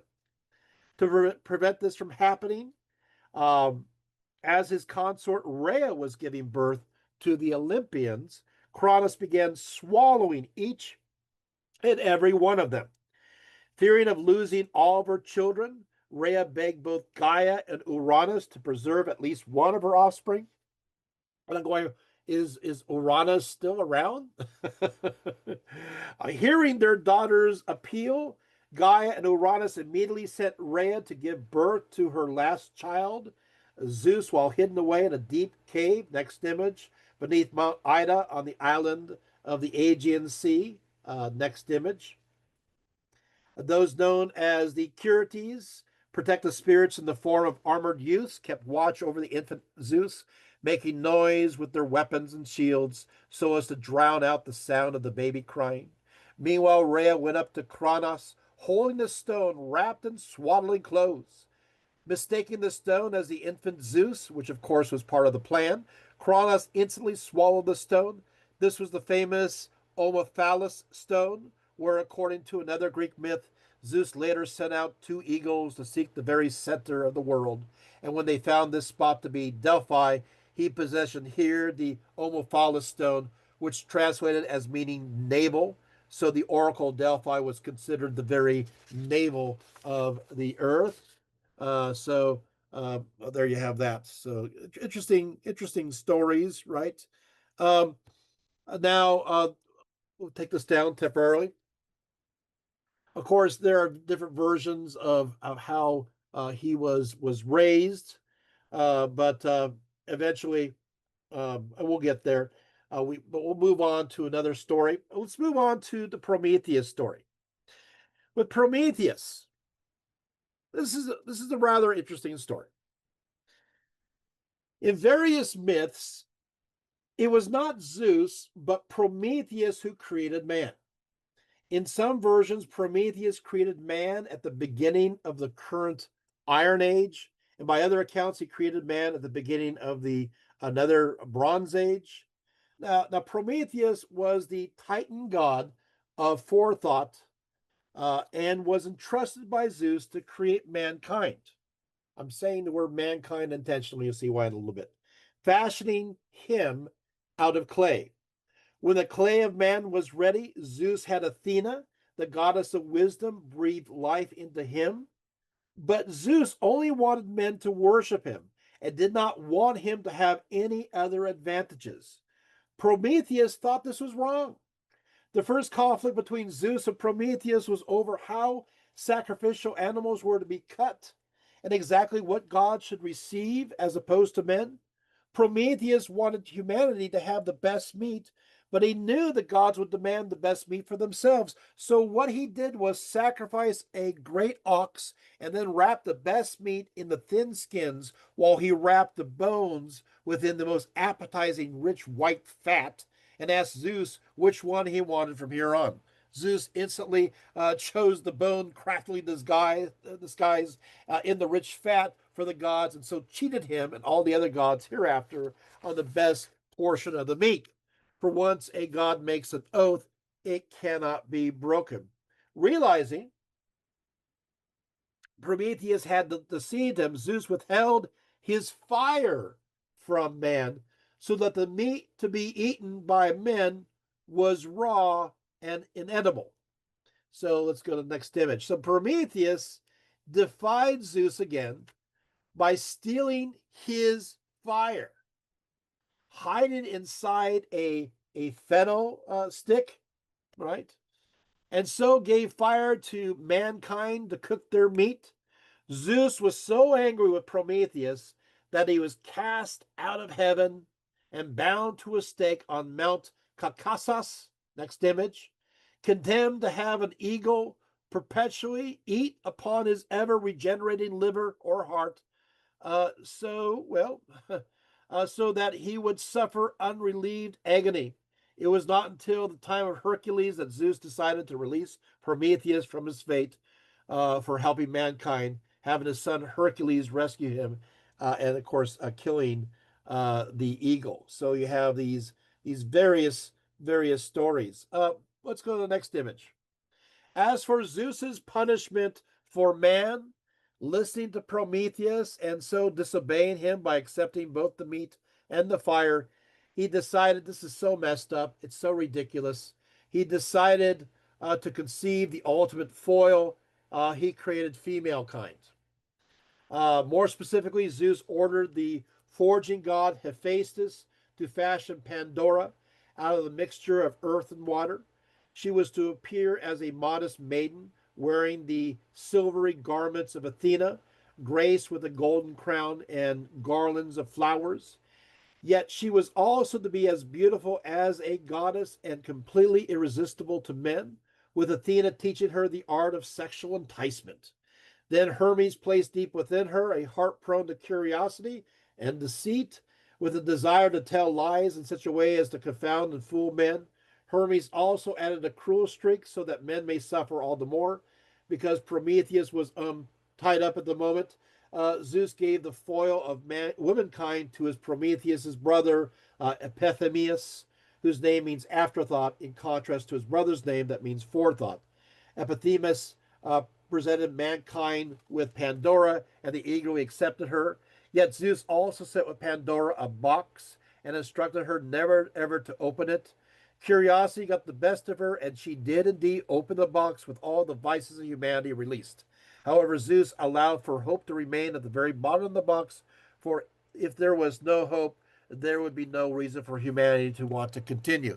And you're thinking to yourself, wow, okay, uh, this is a pretty messed up myth. It is indeed. Let's look at me for a split second. This is the Greek and Roman myth of the foundation of humanity. This is a very popular one with Pandora and Pandora's box. I want to say something. Did you guys know that within the Judeo-Christian tradition, uh, when you talk to early Jewish perspectives, it was Adam that was the problem, not Eve, because Eve partook without the knowledge, but Adam partook because he had knowledge. It's interesting because this carried on for a long time, but it was an integration. So what will happen is as we get into the Greco-Roman age, what will happen is Eve will be recast as a Pandora kind of figure. And that's what that blending of traditions is what really changes the stories of Eve into what we get later on in medieval Europe. Because you can see right here the creation story for women when it comes to the book of Genesis is not a negative one, But what will happen is this negative overlay occurs when it comes to the Greco. So it's the Greeks and Romans that do this. It's pretty upsetting. Well, next image. But we have more story to show you. So as this age progressed, humanity proceeded to become progressively more wicked. For instance, Lycon, the king of Arcadia, sacrificed a boy to Zeus, an act that was now forbidden during the age of Zeus. For his crime, Zeus turned Lycon into a wolf. Zeus decided to destroy all humanity via a great flood. But not all were to be destroyed, for there was a righteous man by the name of Deucalion who was to be saved from this watery fate. He was not actually is not actually full because for Prometheus was his father. In some versions of the story, Zeus told Deucalion to build an ark to save himself, his wife Phaera, and their daughter, as well as Epithemius. And others, there are pairs of humans. So what happens is there's a great flood. And after 9 days, the ark lands on the mountain peak, variously identified as Mount Orthes or Mount Parnassus or Mount Etna or whatever. Deucalion and Phaera then, after the flood, offer sincere thanks to Zeus for saving them. And then they consulted an oracle of Themis concerning how humanity was to spread over the earth once again. Deucalion was instructed to cover your head and throw the bones of your mother behind your shoulder.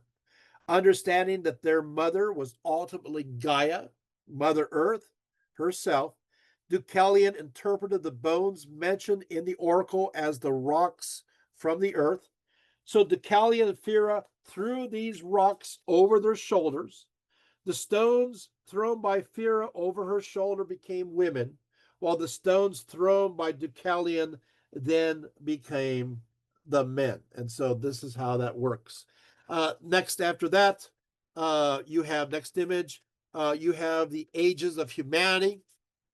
And so you have, in a sense, we go through these various periods of time, the golden age, where humans are righteous before the gods, doing, and they're true, and they live to be over the age of 100, and when they die, they become divine spirits.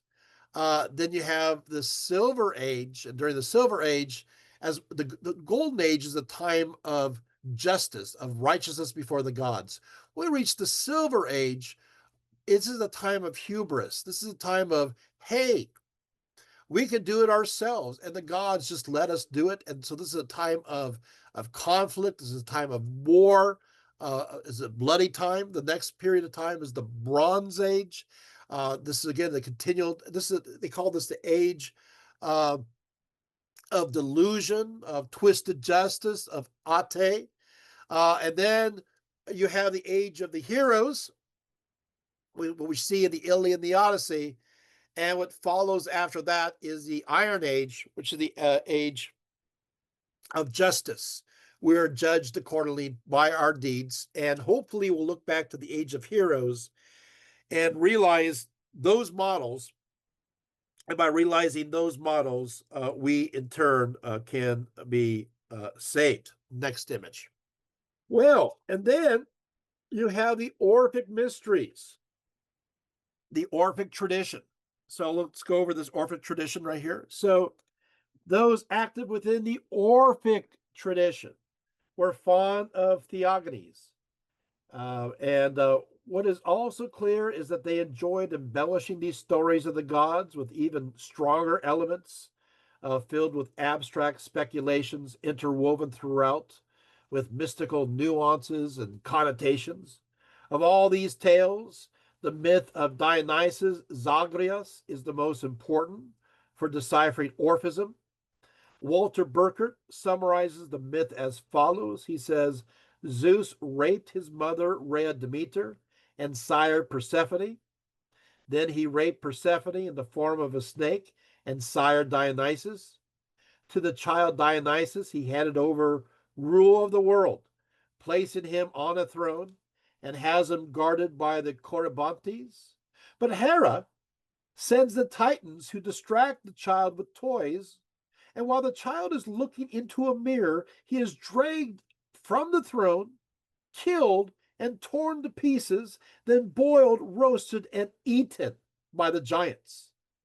Zeus thereupon hurls his thunderbolt to burn the Titans, these monstrous material creatures, and from the rising soot there sprung an interesting bit. And what will happen is as follows.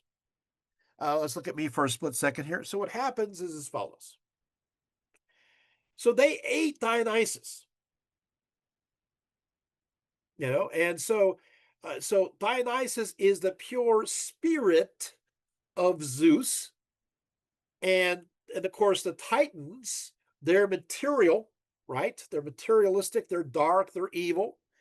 And so what happens is that from the ashes, Zeus puts the Dionysian particles, leftovers, and with the Titanic ash, he puts it together and forms humanity. And so as a result, in the Orphic mysteries, therefore, we have two aspects. We have a Titanic flesh, which is evil, and we have a Dionysian spirit, which is good. And so we have this inner conflict within ourselves, right? And so we have to always, so the evil soma, or the body, is considered the tomb or the sema of the soul. And so the followers of Orpheus gave this name, especially to the body, because the soul is punished for that which is punished, and seems to have this covering, this likeness of a prison, in order that it may be kept in custody until it has paid its due debt. The correlation of Orphism to Christianity with its duality between spirit and flesh, inward and divinely inspired goodness with the person in opposition to the inborn evil nature stemming from wicked things. Uh, you can see the parallels here. The next image, we'll just show it briefly, is Anaximander, a great philosopher. See him there he is. 611 to 547. He was born at Miletus and was one of the top students of Thales. And what happens here is while Thales believed water was the primary element of creation, Anaximander theorized that the material realm was produced via something less differentiated than water, and that the material aspect of the world always existed and could not be destroyed. So we're seeing another idea here that still the world always existed. Yet he argued that this basic element was indefinable, called aprion, having always been in existence and constantly sifting through its opposites within itself, that which is moist from that which is dry, and that which is cold from that which is hot. The result is a plurality of worlds. When these opposing elements do encounter itself, decay sits in, and eventually they return to the definitive endless realm. As for the creation of humanity, Anaximander did believe that all life on Earth originated from moisture, and that the primary source was the ocean. Humanity originated, he says, from the fish of the sea that evolved to the point of crawling upon the earth and then continued to adapt to his environment. Does this sound familiar at all? 611 to 547 BCE, Anaximander. Hence, humanity gained his current physical appearance and achieved this current advanced mental state through their adaptation to the environment, a belief, of course, Charles Darwin later embraced. One of his students, Anaximander, was Xenophon of Colophon, noted in history as the first person to examine fossils, and then realizing that much of the earth was covered by water at one point. From this, he deduced that life and even the earth itself had come from the oceans. So literally now, through observation. Next image. Empedocles. I'm running out of water. Empedocles of Sicilian Acros, 490 to 430 BCE, theorized that the defining construction blocks of the cosmos were the four elements: earth, air, fire, water. When these elements were stirred by the forces he called love and strife, in essence, attraction and repulsion, the universe begins to form.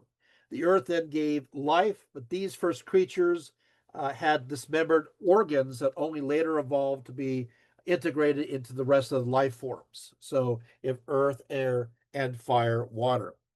Next image. Then you have the Gnostic ideas, right? And so when we get to the Gnostic ideas, I'll just go ahead and give a little summary here. So in Gnosticism, so basically you have the Platonic idea in Platonism. In the beginning, in Platonism, you have that which is one, which is the monad, right? The one, the monad. And it emanates like the rays of the sun, the pleroma. So emanates the pleroma. And from this, these are the ideals or the forms. From here, you have emerging the craftsman known as the demiurge. And the demiurge then creates the universe. Well, what will happen is the Gnostics will take these ideas, we'll take this idea,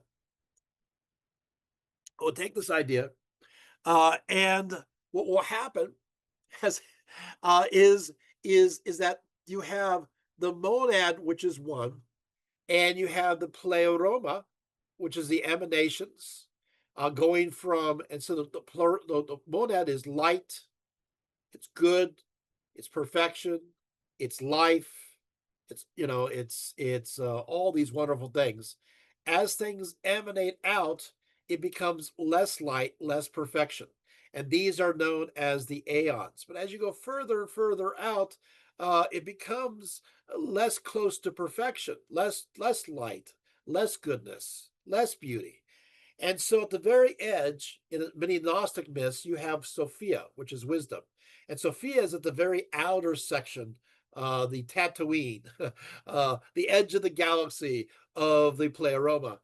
And so what happens is Sophia has a desire to understand the monad, which is perfection. As she tries to comprehend the monad, as she's trying to move up, what will happen is this negative energy or even this hubris of trying to understand when she is more limited than the oneness and the beauty of the monad, which is like the sun, and she's just like an emanation rays. What happens is negativity makes her pregnant, and she gives birth to the material world. She gives birth to the material world, which is negative. And the material world, uh, uh, there's a maker. There's this demiurge. There is this lower Yaldabaoth, who is mostly he's matter, but he still has the seeds of wisdom of Sophia in him. And so what he does, he's the creator God, and he's creating everything, and everything is matter is mixed with the seeds of light, but it's all mixed in. And so what a Gnostic does is recognize that you have within your material body, you have this light that is your spirit, which is the only thing that's truth. You deny the material world, you deny the flesh, and then you rise back up again. So this is part of the Gnostic story of creation. Next image. And then we're off to Japan. Well, in Japan, according to ancient Japanese beliefs, chaos reigned in the beginning. Hey, is this sounding familiar? With the heavens and the earth not yet separated, the multiplicity of gods and spirits dwelled in this realm, and the ancestors of the gods, Izanagi, and his wife and younger sister Izanami, are walking along the great bridge of heaven, which connects heaven and earth. Izanagi looks down upon the waters, dipping his great spear into it, and when he pulls it out, the spear drops clots of dirt into these waters, creating the islands of Japan. The oldest. So what happens is that so Japan is created. So this is part of that creation myth. Let's look at me for a little bit. So what happens though is that so Izanami, she keeps giving birth to these various gods and spirits. The Japanese is Shintoism, but the problem is that when she gives birth to the god of fire, it burns her and it kills her. And so Izanagi is so upset by this, he actually takes the god of fire and cuts him into lots of little pieces. He's so mad. And these become the volcanoes of Japan. Then he's pretty upset, and he tries to go into the underworld to see his wife, who he misses. And so he goes down into Yomi, which is a gloomy, shadowy place of the dead. But the problem is, if you have the tiniest morsel of food, you'll be there for all eternity. And this does remind me of the Persephone myth, right? If you take the food, you'll be there forever. And the problem is Izanami did take, and she starts to deteriorate, and she starts to become pretty gruesome looking. And he sees her, and he's pretty freaked out, right? And so he flees out, he runs away, he blocks the entrance to the underworld, and then what he does is he cleanses himself. He washes himself off, and this cleansing enables him to give birth to things. And so, accordingly, from Izanagi's left eye emerged Amaterasu, who is the sun goddess. From his right eye, arises Tsukuyomi, excuse me, who is the moon god, and from his nose, Sasanu, who's the storm god. So Amaterasu was such a bright and radiant child that her parents, or just Izanagi, sent her, basically, she was put up to the top rise of heaven. But Sasanu, who's the god of storms and winds and even snakes, he's chaotic, he's clever, he's mischievous, he's destructive, often ravaging Japan with his fury. He causes so much noise and so much trouble that Amaterasu flees. And she flees into a cave to get away from all his noise of his rampage. What is it with noisy deities? But when she blocked the mouth of the cave with a mighty boulder, the entire world was suddenly deprived of her light, allowing demons to rise unhindered from the dark realm, to claim the surface as their own. To make matters worse, all the crops began to die. The gods tried everything to get her out with little luck. And so they called Uzumi, who's the goddess of joy and happiness and good health. And she did a whirling kind of dance. It's kind of silly. It's kind of naughty. And the gods began to laugh. And so what happens is that she peeks out, and then and she sees a mirror hanging from a tree, and they grab her and they have her. And of course, as a result, of course, she starts the lineage of the emperors, and of course, humanity is created right after all that. So that's kind of their story. Let's go next image, and then I want to show you something that you probably didn't expect. There we go. There's Amaterasu. Next image, and now we go into Korean cosmologies, and this gets a little interesting. I mean, it does. According to some of the most prominent ancient Korean cosmologies, by the way, my source for this is they had a symposium at Claremont Graduate University. This is, on a doctrinal level. And they were going through and deciphering Korean stories of the beginning of the universe. And I found this one very interesting. So the beginning of the world. Okay, so according to some of the most prominent ancient Korean cosmologies, in the beginning, the world did not exist at all. There wasn't this cycle of worlds continually born and destroyed that we see in many Eastern religions.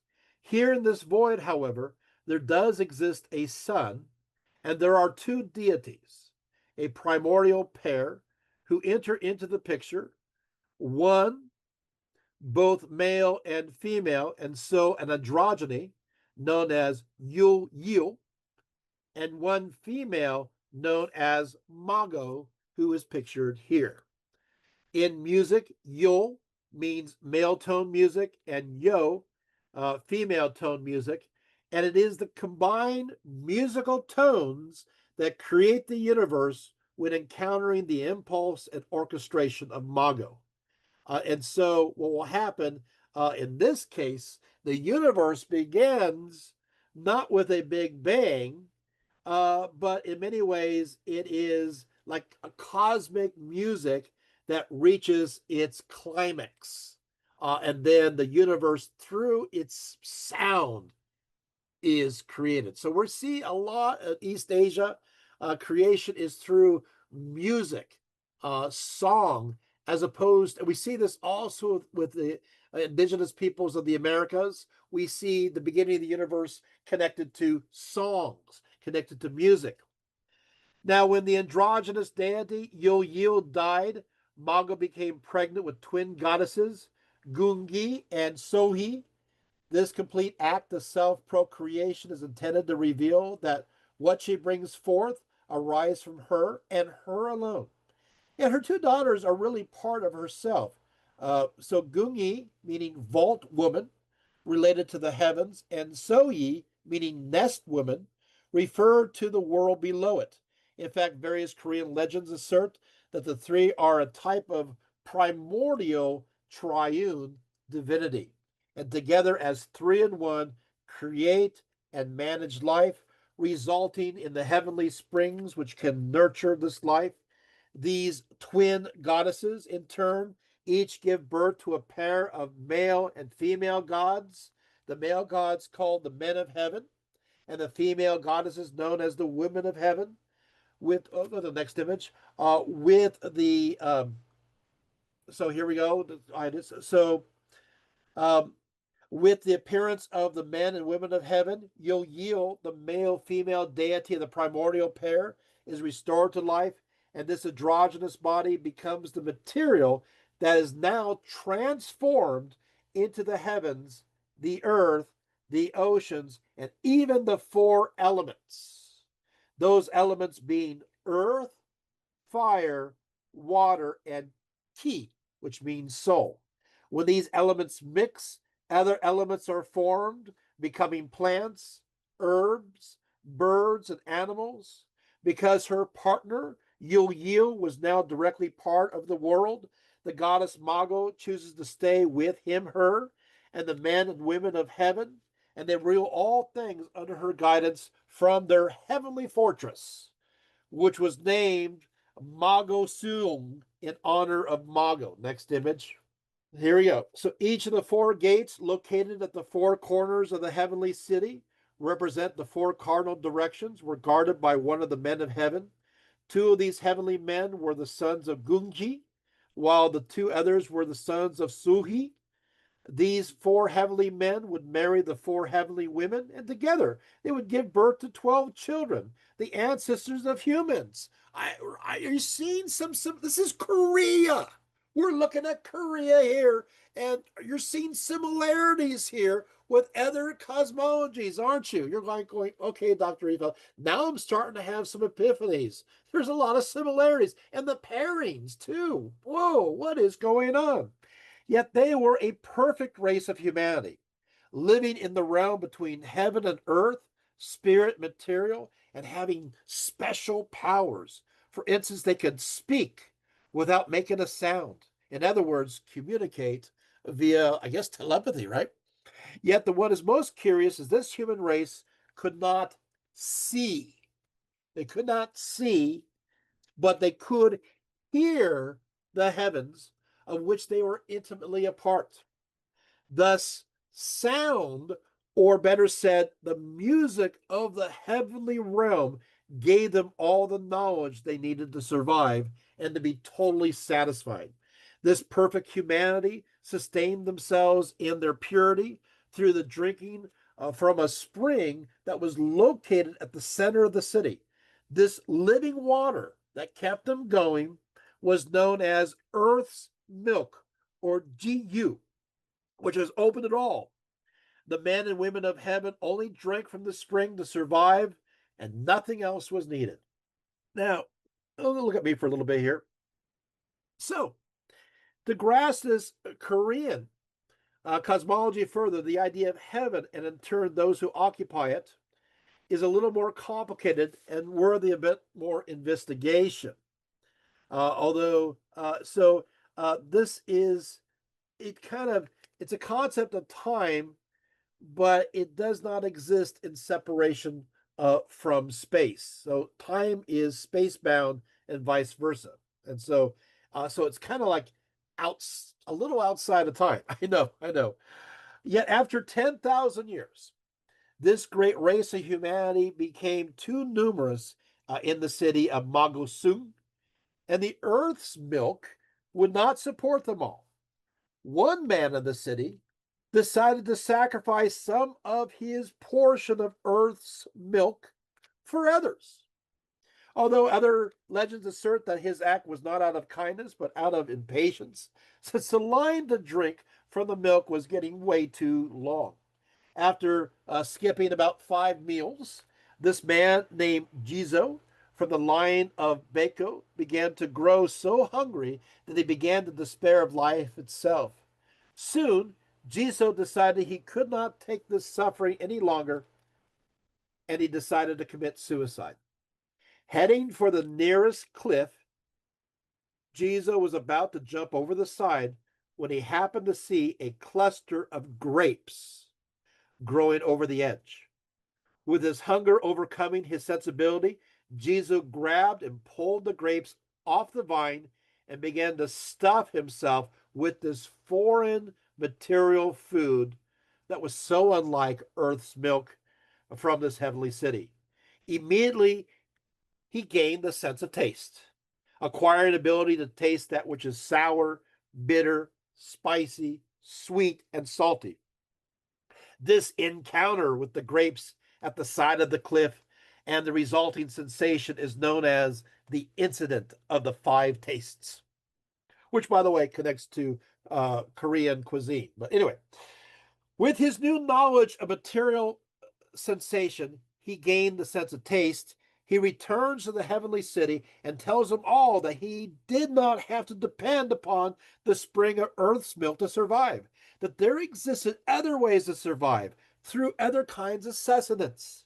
The liquid milk of heavenly stuffed spirit could be replaced by the solid food of material stuff. Many joined Jizo, enjoying the taste of these grapes, but something began to happen to them.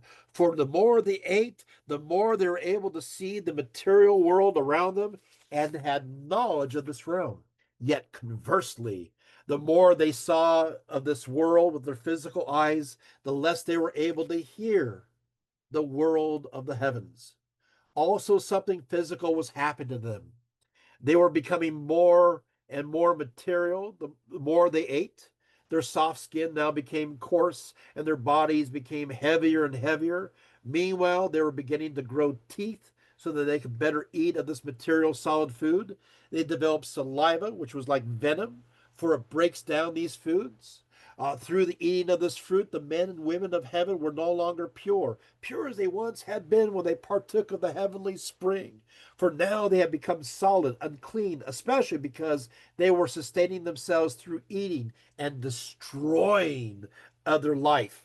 The act of consuming, of destroying other life, plant or animal, in order to live, carried a curse with it, resulting in the limitation of experiencing the heavenly realm, and the unfortunate magnification of experiencing and being part of the material realm of corruption. The corrupting fruit of knowledge soon led to a shorter lifespan, and their offspring began to resemble more animals than heavenly people. Are you seeing any kind of connection with any kinds of stories here, right? Now, of course, there was a struggle in the heavenly city, and all those who had consumed the fruit soon stood condemned and were cast out of heaven. And so Jisoo and his followers stood condemned. Of course, there was some hope, for if they could get back into the city and drink again from earth's milk, they might again be restored to their former purity and hear heaven once more. So, returning to the heavenly city, they attacked and destroyed it. But during the resulting turmoil, the spring of earth's milk began to flood in all directions, losing its special powers and becoming material too. This was a time of great destruction. Now, those who had not eaten the grapes and had once lived in the heavenly city began to starve and suffer from the famine, and they had no choice but to eat the impure food to survive. While they began by eating the grapes, they soon moved on to eating all kinds of life, like predators, beginning with plant life, but gradually moving on to consume even animal flesh, which was even greater offense than consuming plant life, for their and so forth and so on. So this is the story. Well, yeah, we go down, right? Going downhill. What's going to happen eventually, as you can imagine, is you're going to have a succession of generations that will follow. And I think it's interesting because at a certain point, um, for instance, under Huanggung, he sends out three clans in three different directions to populate the earth. Chengung went to the east and established China. Baekso went west and started out to the people. In translation, this would mean Europe and the Middle East. And Heksu went south and went to what is translated as India. And so much like Shem, Ham, and Japheth, you have the dividing of the races to repopulate the earth. By the way, there's an attempt to go, to go back to meet Mago, which means a lot of self-denial and so forth and so on. But you get the idea. You learn a lot there, right? So, moving on. I didn't think I was going to get to these kind of legends. Next image. We'll show a picture of this beautiful realm, and then we'll move on to China. So next, yeah, there it is. Kind of beautiful there. Yeah, next image. Chinese creation myths are quite diverse. According to the Song of Tuki from the 4th century BCE, there was no primal cause for creation and no specific creator, for the world formed as a result of the elemental mists randomly coming together from what is described as the formless expanse. Eventually, these elements separated into binary oppositional forces. Next image, for instance, light and dark energies, upper and lower energies. Eventually, they are described as yin yang. The Taoist text known as the Tao Jing, also from around the 4th century BCE or before, also retains more of a vague sense of the origins of the universe, but does add a few more details. The work asserts there was something featureless yet complete, born before heaven and earth, silent, amorphous. It stood alone, unchanging. We may regard it as the mother of heaven and earth, not knowing its name. I style it as the Tao. Next, it states the Tao, or the way, gave birth to unity. Unity gave birth to duality. Duality gave birth to Trinity. Trinity gave birth to the myriad of creatures. The myriad creatures bear yin on their back and embrace yang in their bosoms. They neutralize these vapors and thereby achieve harmony. So you have all these different ideas there. Next image. A second Taoist work from the 4th century called the Tao Yun states, at the beginning of eternal past, all things penetrated and were identical with the great vacuity, vacuous and identical with the one, rest at the one, eternally unsettled and confused. There was no distinction of dark and light. You're seeing a lot of chaos here. So once again, chaos will eventually become organized, as you can see. So next image. You can see right here how the great void where everything is one, and then you can see the yang and the yin, the masculine female principle, and they come together with the tai chi, the harmony, and you can see, well, it looks like the emanations.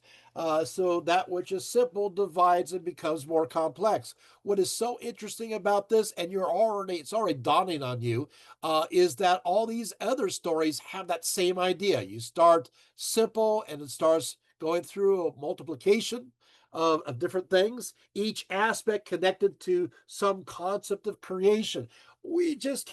It's the same story. We're in East Asia and there's so many similarities that we saw around the Mediterranean. It is rather crazy when you really think about it. Next image.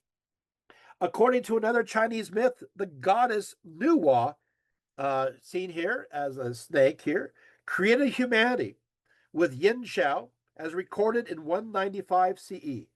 People say that when heaven and earth opened and unfolded, humankind did not yet exist. Nu Gao needed yellow earth and fashioned human beings. Though she worked feverishly, she did not have enough strength to finish her task, so she drew her cord in a furrow through the mud and lifted it out of it to make human beings. This is why rich aristocrats are the human beings made from yellow earth, while ordinary poor commoners are human beings made from the cord's furrow. Well, hence the rich are made out of yellow earth, while the poor are made out of mud, revealing a very strong sense of social stratification based upon appearances and believed to be so by divine design. By the ninth century CE, Nuwa uh, went from being a goddess to one of the first two human beings. We know from a work known as A Treatise on Extraordinary Things. Long ago, when the world first began, there were two people, Nukau and her older brother. They lived on Mount Kunlun, and there was not yet any ordinary people in the world.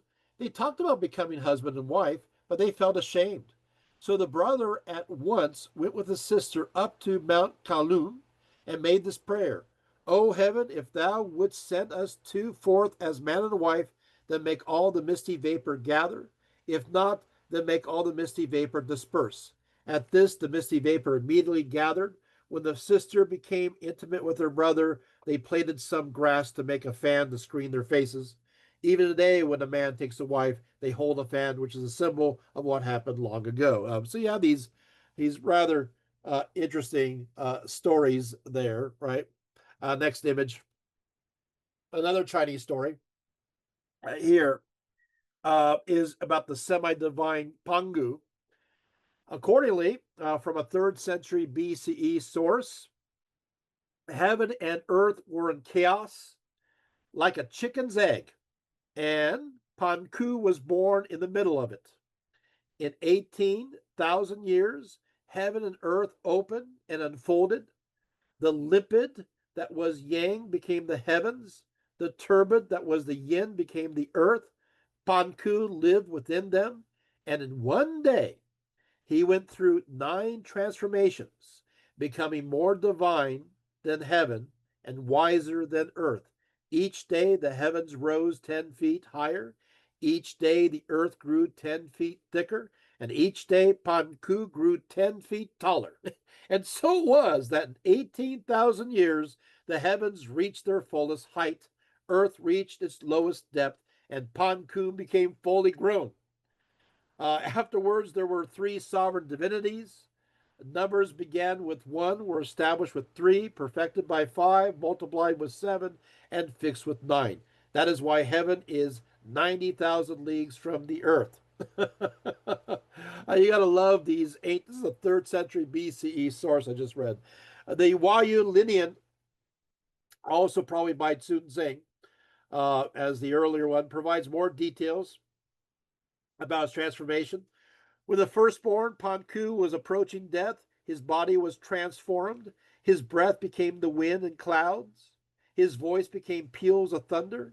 His left eye became the sun. His right eye became the moon. We see this a lot, by the way. We see this also with Shiva, left eye, right eye, sun, moon. We see this also in Egyptian mythology.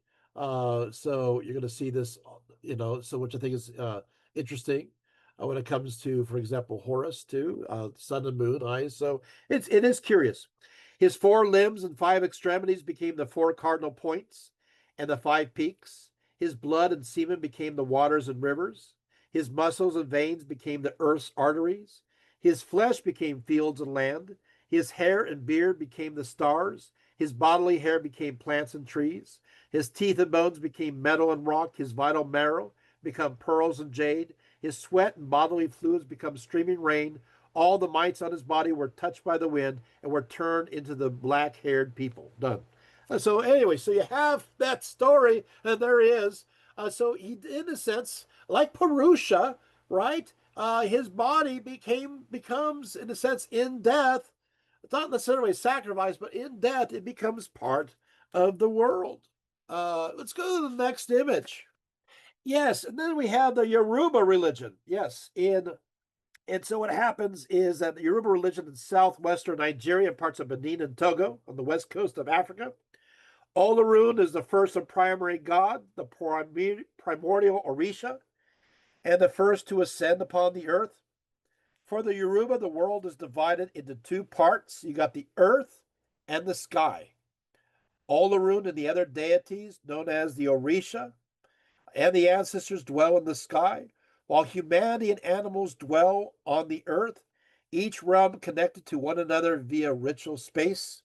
Olorun, whose name means owner of the sky, is all powerful and obviously the supreme being and creator of the cosmos. Olorun decided the fate of each individual person directly upon creation.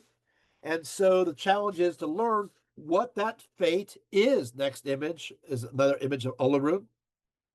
Oh, actually, these are Orishas. So these are images from Orishas here. Olorun is also more remote than the other Orishas, and even though at times he is prayed to, more often the Orishas below him are approached via ritual action, for it is to them that Olorun has distributed many of his powers, and it is to them that the Yoruba dedicate shrines and sacred places, for no such dedication of space are made in Olorun's name. Next image. And so here, there's a good image of Olorun. Let's see me for a little bit. So yeah, so you have the Yoruba religion, right? And so with this, the Orishas are quite diverse in number and in focus, with some estimates as much as 400, with many worshipped in just only one village. So there you have it. You also have um, a spirit that's known as Isu, that is the great trickster.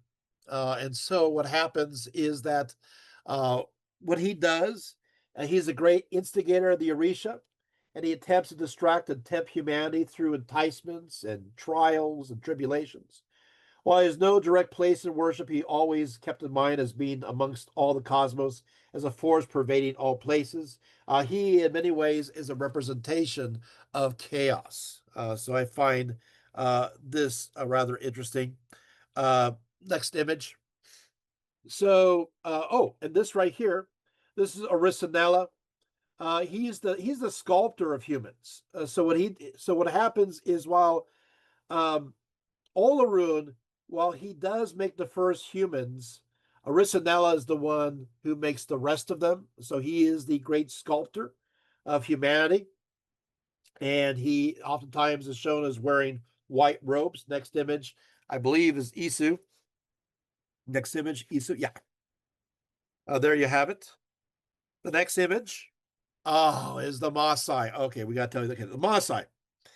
This is a great story. The Maasai. I just want to see you guys for this one. The Maasai, their creation story is the world of the sky and the world of the earth were once one, and the supreme god by the name of Nagai, sometimes known as Enkai, oversaw it all, and he owned all the cattle upon it. Now, this, of course, the Maasai, they live in Kenya and Tanzania today.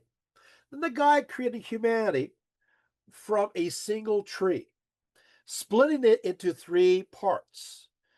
To the father of the tribe known as the Kamba, the guy gave a bow and arrow to hunt, and so they were to be hunters from the beginning of time. To the father of the Kikuyu, he gave a hoe for planting the fields, and so from the beginning of time, the Kikuyu were to be farmers. And to the father of the Maasai, he gave a stick for herding animals. And so they were destined to be taking care of all the cows. They are the pastoralists. One day, earth and sky were divided in two. The reasons vary, but one version of the story states that the forest dwellers were jealous of the Maasai because they were blessed with the responsibility of taking care of the world's cattle. And so they cut the rope connecting the earth with the sky in order to stop God from giving their rivals any more cattle. Well, who are the forest dwellers? I mean, I thought humanity is split into three different groups, which, by the way, we also heard about in Korea, but whatever. So what's going on here, Dr. Rietveld? What's going on here?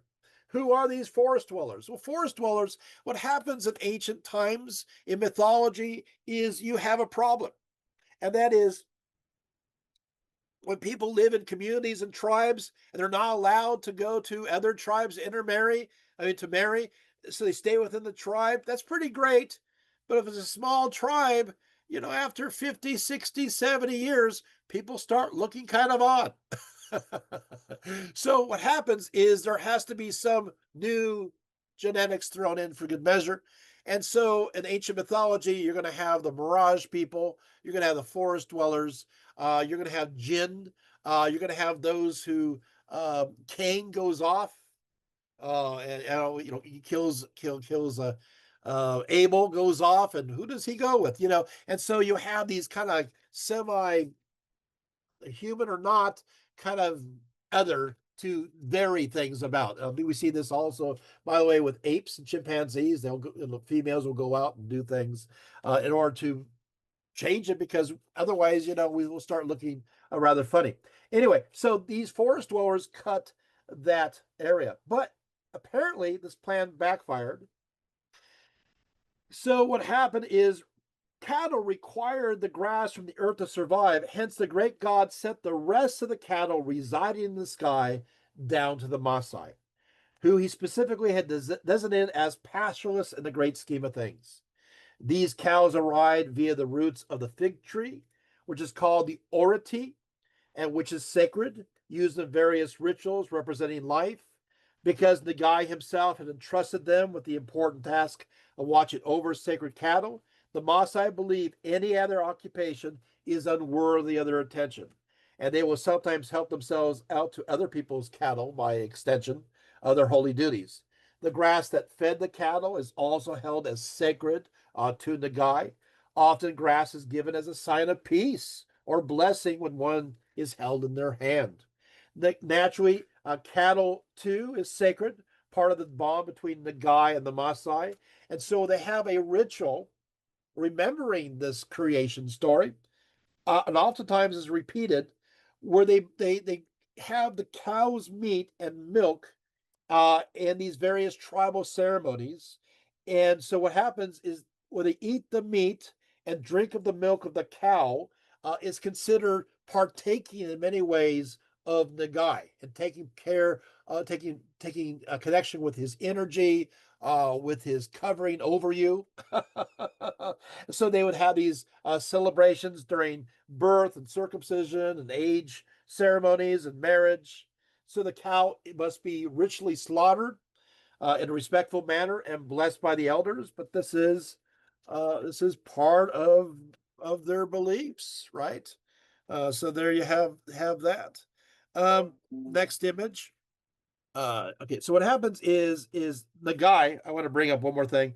Nagai is known as the Great Black God, and he's also known as the Great Red God. As the Black God, he is considered loving and kind, because what happened is there's much black soil, and that's fertile soil. As the Red God, he is considered angry. So you don't want to make him red. Black is good, red is bad.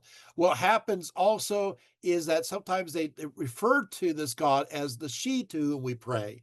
And so as a result, the guy is both male and female. But he is, or she is, the great creator deity. Next image. We also have, of course, other legends. According to the Nabeli, we have these tribes where we have um, the gods are father, son, and mother. There's some varieties that are found about the Nabili people of Zimbabwe. And in one version of the story, the creator father, by the name of Unkokulu, and the creator mother god, Mevleni, were once humans who emerged out of the swamps, and coming to dry land already discovered both cattle and grain were created upon the land. Here, after having children and starting humanity and growing old, they return to the earth, taking the form of snakes. And so this is that story. Next image. We also have, of course, the Mayans. The ideal reciprocity is between gods and humanity is rooted in Mayan culture and depends so much upon ritual action. Creation itself is understood through the agricultural metaphors of planting, sowing, and sprouting. According to the Popol Vuh, this creation is a result of actually speaking out the story of the cosmic inception in enlightened words. Once again, we're back to enlightened words as being empowering and doing a ritual act of performance alongside these utterances. The sacred text. So what happens is, so you have to do it. Accordingly, in the beginning, the earth was formless and void, only defined as having four sides and four corners, with only calmness of the serene but lifeless waters pervading. There is not yet one person, one animal, bird, fish, crab, tree, rock, hollow, canyon, meadow, forest. Only sky alone is there. The face of the earth is not clear. Only the sea alone is pooled under all the sky. There is nothing whatever gathered together. It is at rest. Not a single thing stirs. Again, just see me for a second. Again, this is are we? This is Mesoamerica. This is Mexico, Guatemala. This is this is Honduras. This is Belize. This is the Mayans. And once again, we're hearing the same kind of stories we've heard all around the world. It's starting to make a difference. You're starting to see it, right? The gods of the sky and the bears and begetters of the sea decide to work together to create life and are successful with plants and animals, but not in making humanity. After three failed attempts, the gods and the begetters try a fourth time, but with much more resolve. This time, the Popol Vuh tells the reader exactly why humanity was created. It was for reasons of reciprocity, of mutual exchange and dependence, which, by the way, we see in many other myths too.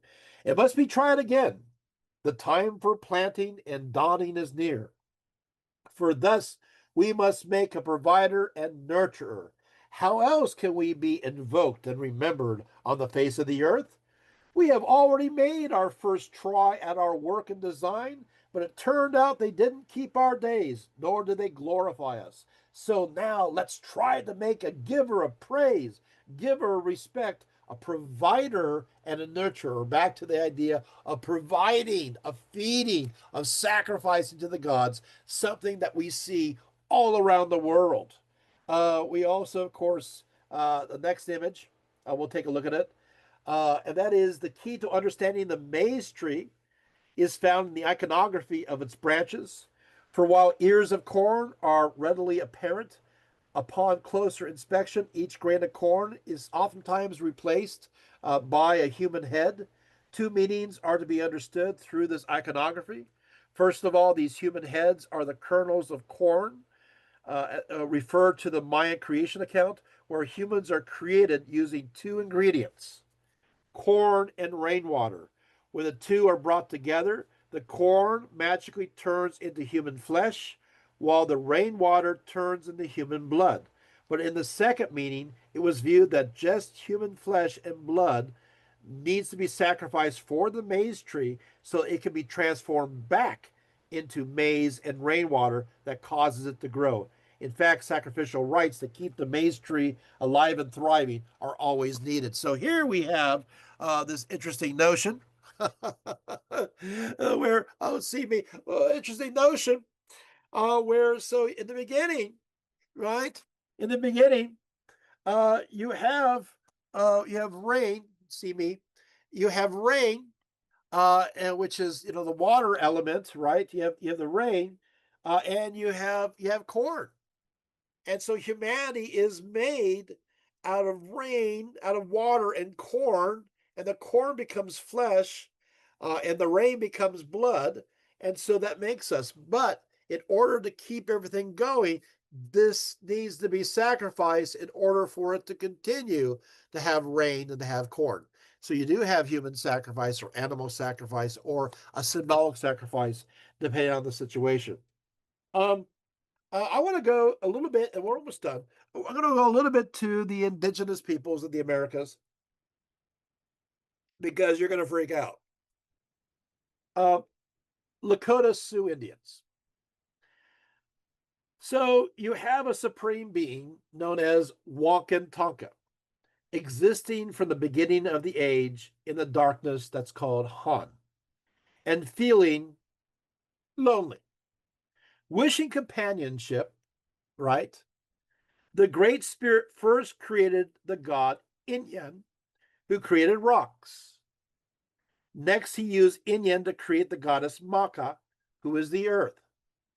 Now, the Great Spirit mated with Maka and produced Skan, who is the sky. Skan, with the assistance of the Great Spirit, Inyan, and Maka, created Y, who is the sun. Yet Inyan, the rock, Maka, the earth, Skan, the sky, and Y, the sun, were all four believed to be part of Wakantanka. So Wakantanka is one and yet four, much like we saw Ahura Mazda, who is one but six. But we actually see this multiplication. Of course, you have a Trinity, right? One and three. From there, the four gods create moon, wind, falling star, and thunderbird. These four gods in turn create other gods below them, including Nia, the breath of life, Nagi, the spirit of death, animals and humans. The Sioux in general believe the humans were formed out of Mother Earth, Maka, in just the same way as the buffalo. Are you seeing similarities? I mean, right? You're seeing it because this kind of thing happens all around the world. Or the Cheyenne, right? The Cheyenne, they tell a great story of how great medicine created humanity. That may, according to great medicine, after he fashioned the heavens and the earth and the waters upon it, established a beautiful country far to the north, where was always the spring of the year, with trees bearing bountiful fruit and burbling brooks. Here, humans and animals were able to communicate easily with one another and lived in complete harmony. Now, the Cheyenne assert that great medicine created three races of humanity. What? The first kind had hair all over their bodies from head to toe, much like animal fur, and they were very strong and active. The second kind had white skin and had hair on their heads, cheeks, and legs. They were known to be quite cunning, like a wolf, and tricksters, those white ones. Finally, great medicine created the red people, who were swift and great runners, and he taught these people specifically how to catch fish. Now, the hairy people eventually moved south, and the red people decided to follow them, leaving the white people behind. But when they left, great medicine gave them a blessing, and he blessed them. And when he blessed them, a medicine spirit entered into them, awakening their minds, so that the red people became very intelligent. With this knowledge, the red people also realized they were naked, and they clothed themselves. When the red people arrived in the mountains, so when it arrived in the lands of the south, they found the hairy people still naked and living in caves in the mountains, afraid to come down. Eventually, the hairy people became less and less and disappeared altogether. Now, great medicine told the red people to come back north, for the land of the south was going to be under a great flood. Yet when they returned to the beautiful land, they found that the white people were gone and that many of the animals they knew well had gone also. Furthermore, they realized they could no longer talk to the animals like they had before, that gift suddenly being lost. Returning south following the flood, the red people encountered a second flood that scattered them, and they began to starve to death. But when they returned once more to the north, the beautiful land had disappeared. With no hope, going back south, they grew desperate. But great medicine had pity on them and introduced maize to them, teaching them how to grow it in abundance. And he also gave them buffalo meat to eat. Still, much of the magic taught by great medicine was remembered, and they handed this down to the knowledge to their children and their children's children. Again, you're seeing, but these are the indigenous peoples of the Americas, right? I mean, you're going to have stories of creation like the Navajo story, right? Where they believed that they were living in the fourth world created by the gods, each previous world destroyed because of humanity's wickedness. Now, when the people emerged into the fourth world, four gods approached them: white body, god of the earth; blue body, the sparkler; yellow body, and black body, the god of fire. And all four of them attempted to communicate with these newly arrived humans from the previous third world, at least the ones righteous enough to escape destruction. Yet, no matter what signs the four gods made to communicate to them, their minds were too underdeveloped to comprehend the gestures of the gods. Not only were they not intelligent enough to understand the most simple words of the gods, the four gods also noted that while they did not have the shape, they did have the shape of the gods with two arms and two legs and were standing upright. Their teeth were shaped like animal fangs, and their feet and fingers were claws instead of fingers and toes. Furthermore, they did not bathe and smelled very bad. So Black Body decided humans should appear more like the gods, and calling the other three gods, two of them, devised the plan. First, they laid one sacred buckskin with its head to the west and placed an ear of white corn upon it, and under it a white eagle feather. Then they laid another sacred buckskin with its head to the east and laid a yellow ear of corn upon it with a yellow eagle feather. Next, the four gods caused the white wind blow from the east and the yellow wind blow from the west. Next, the mysterious mirage people arrived and danced around the buckskins, corn, and feathers 4 times. As a result, the white corn became man and the yellow corn became women, becoming the new, more godlike humans for the fourth world. And then, of course, the first women bore hermaphrodite twins, followed by sons, and yada. I mean, there's fascinating stories. We have Kochman stories. We have Tongva stories here. So many stories from around the world. And I know you're expecting, but I'm looking at the time, the biblical creation story. And my answer to that is we're out of time. But also, many of you already know the story, the Jewish story, the Christian story, the Muslim story of the creation of the world. And you'll realize through this that you have heard many of the same kinds of stories told all around the world.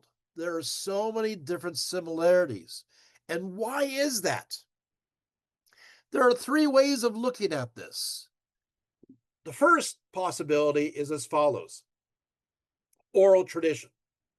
As people spread, it's like telephone. As they spread and as they migrate, they take their stories with them. And when they encounter new groups, they hear their stories and they merge them together.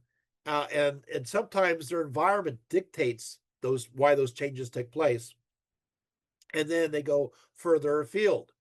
So you have some of the same similar. So that's the first reason. The second possibility is common phenomenology.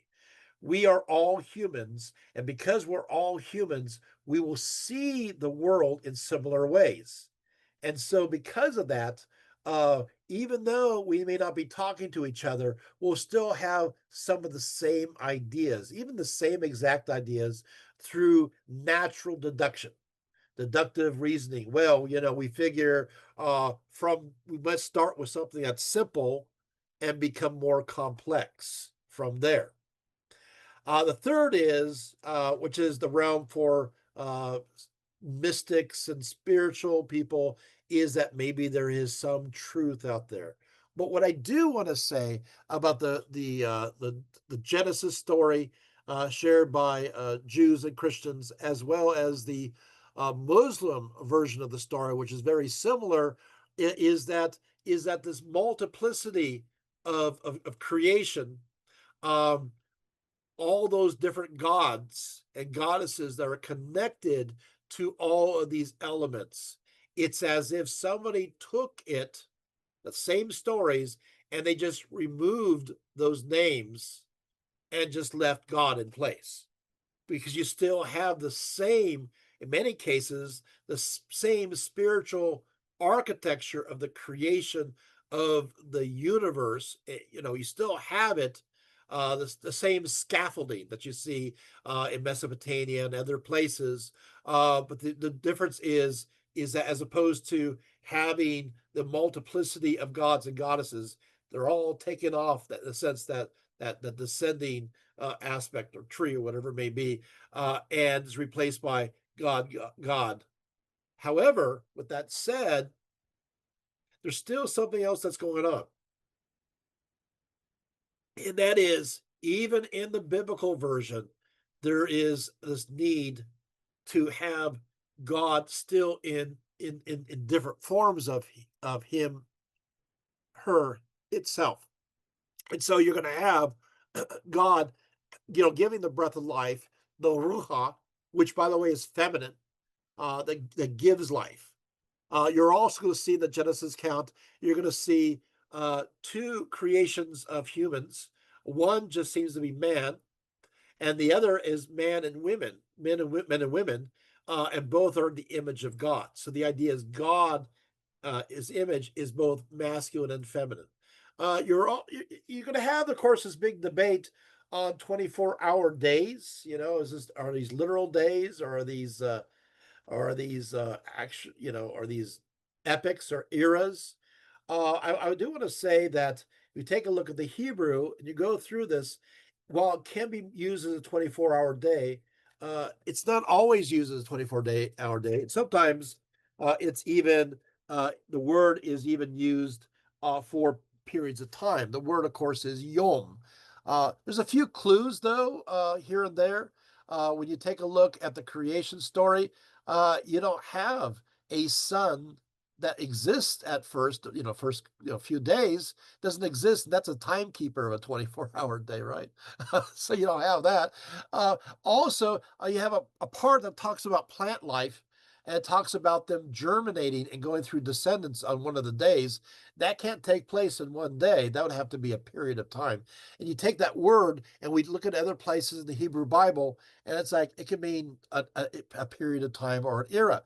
Now, if you want to know the ancient perspective of it, in ancient times, they always looked at it as an era. They didn't look at it as a 24-hour day. I can even go through and cite the specific scholars for the first, second, third, and fourth centuries on that make those references. And so that kind of goes on. Even, of course, Origin of Alexandria, Lactantius. Yeah, and so forth. It's interesting. I do want to say one more thing, is that a lot of people will take the creation of in the book of Genesis. People will take it literally. However, you do have those many of those look at it as an allegorical kind of understanding, that it is figurative or not symbolic, and you have many early Christians in the first 3 centuries that do view that. What is one thing I do want to bring up is that sometimes there's a conflict between what people learn from science and what they see uh, in religion. And this is where I kind of want to close with an interesting thought on this, because what about science? Uh, I think most people, not most people, I think a lot of people uh, who are from many circles respect Augustine. But Augustine says some interesting things. I don't always agree with him, but he does have a work that's entitled "The Literal Interpretation of Genesis." And he says that in some places Genesis says things that are contrary to conventional understanding and common sense. And he says it is not infrequently happens that something about the earth, about the sky, about other elements of this world, about the motion, rotation, or even the magnitude and distance of the stars, about the definite eclipses of the sun and moon, about the passage of years and seasons, about the nature of animals, of fruits, of stones, and of other such things, may be known with greater certainty by reasoning or by experience, even by one who is not a Christian. You're quoting Augustine. I'm quoting Augustine. It is too disgraceful and ruinous, though, and greatly to be avoided, that he, the non Christian, should hear a Christian speaking so idiotically on these matters, and as if in accord with Christian writings, that he might say that he could scarcely keep from laughing when he saw how totally in error they are. In view of this, and in keeping in mind the constantly, while dealing with the book of Genesis, I have, insofar as I have been able, explained in detail and set forth for consideration the meanings of obscure passage, taking care not to affirm rashly some one meaning to the prejudice of another, or perhaps better explanation. He says, furthermore, he says, with the scripture, it is a matter of treating about the faith.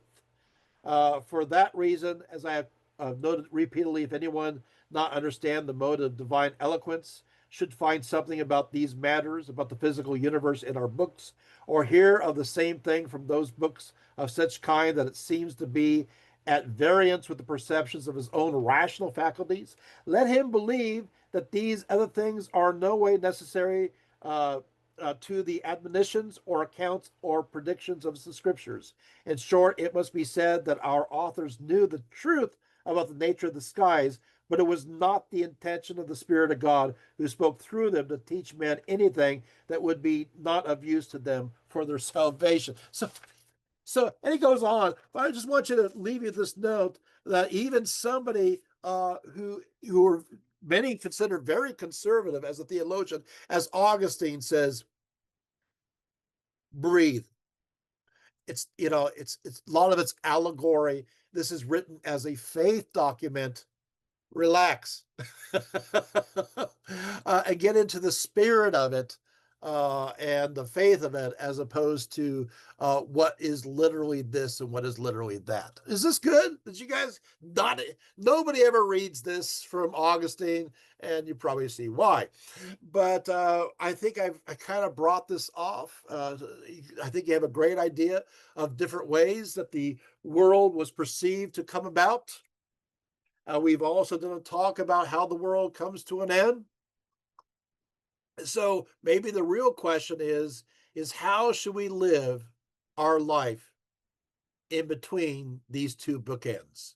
Hopefully it's a life of kindness, of empathy, of compassion, of loving one's neighbor, and as helping those who are helpless, and caring about other people and spending time with family and friends, having much love and joy and bliss in their life. And with that, I say good night. It is finished.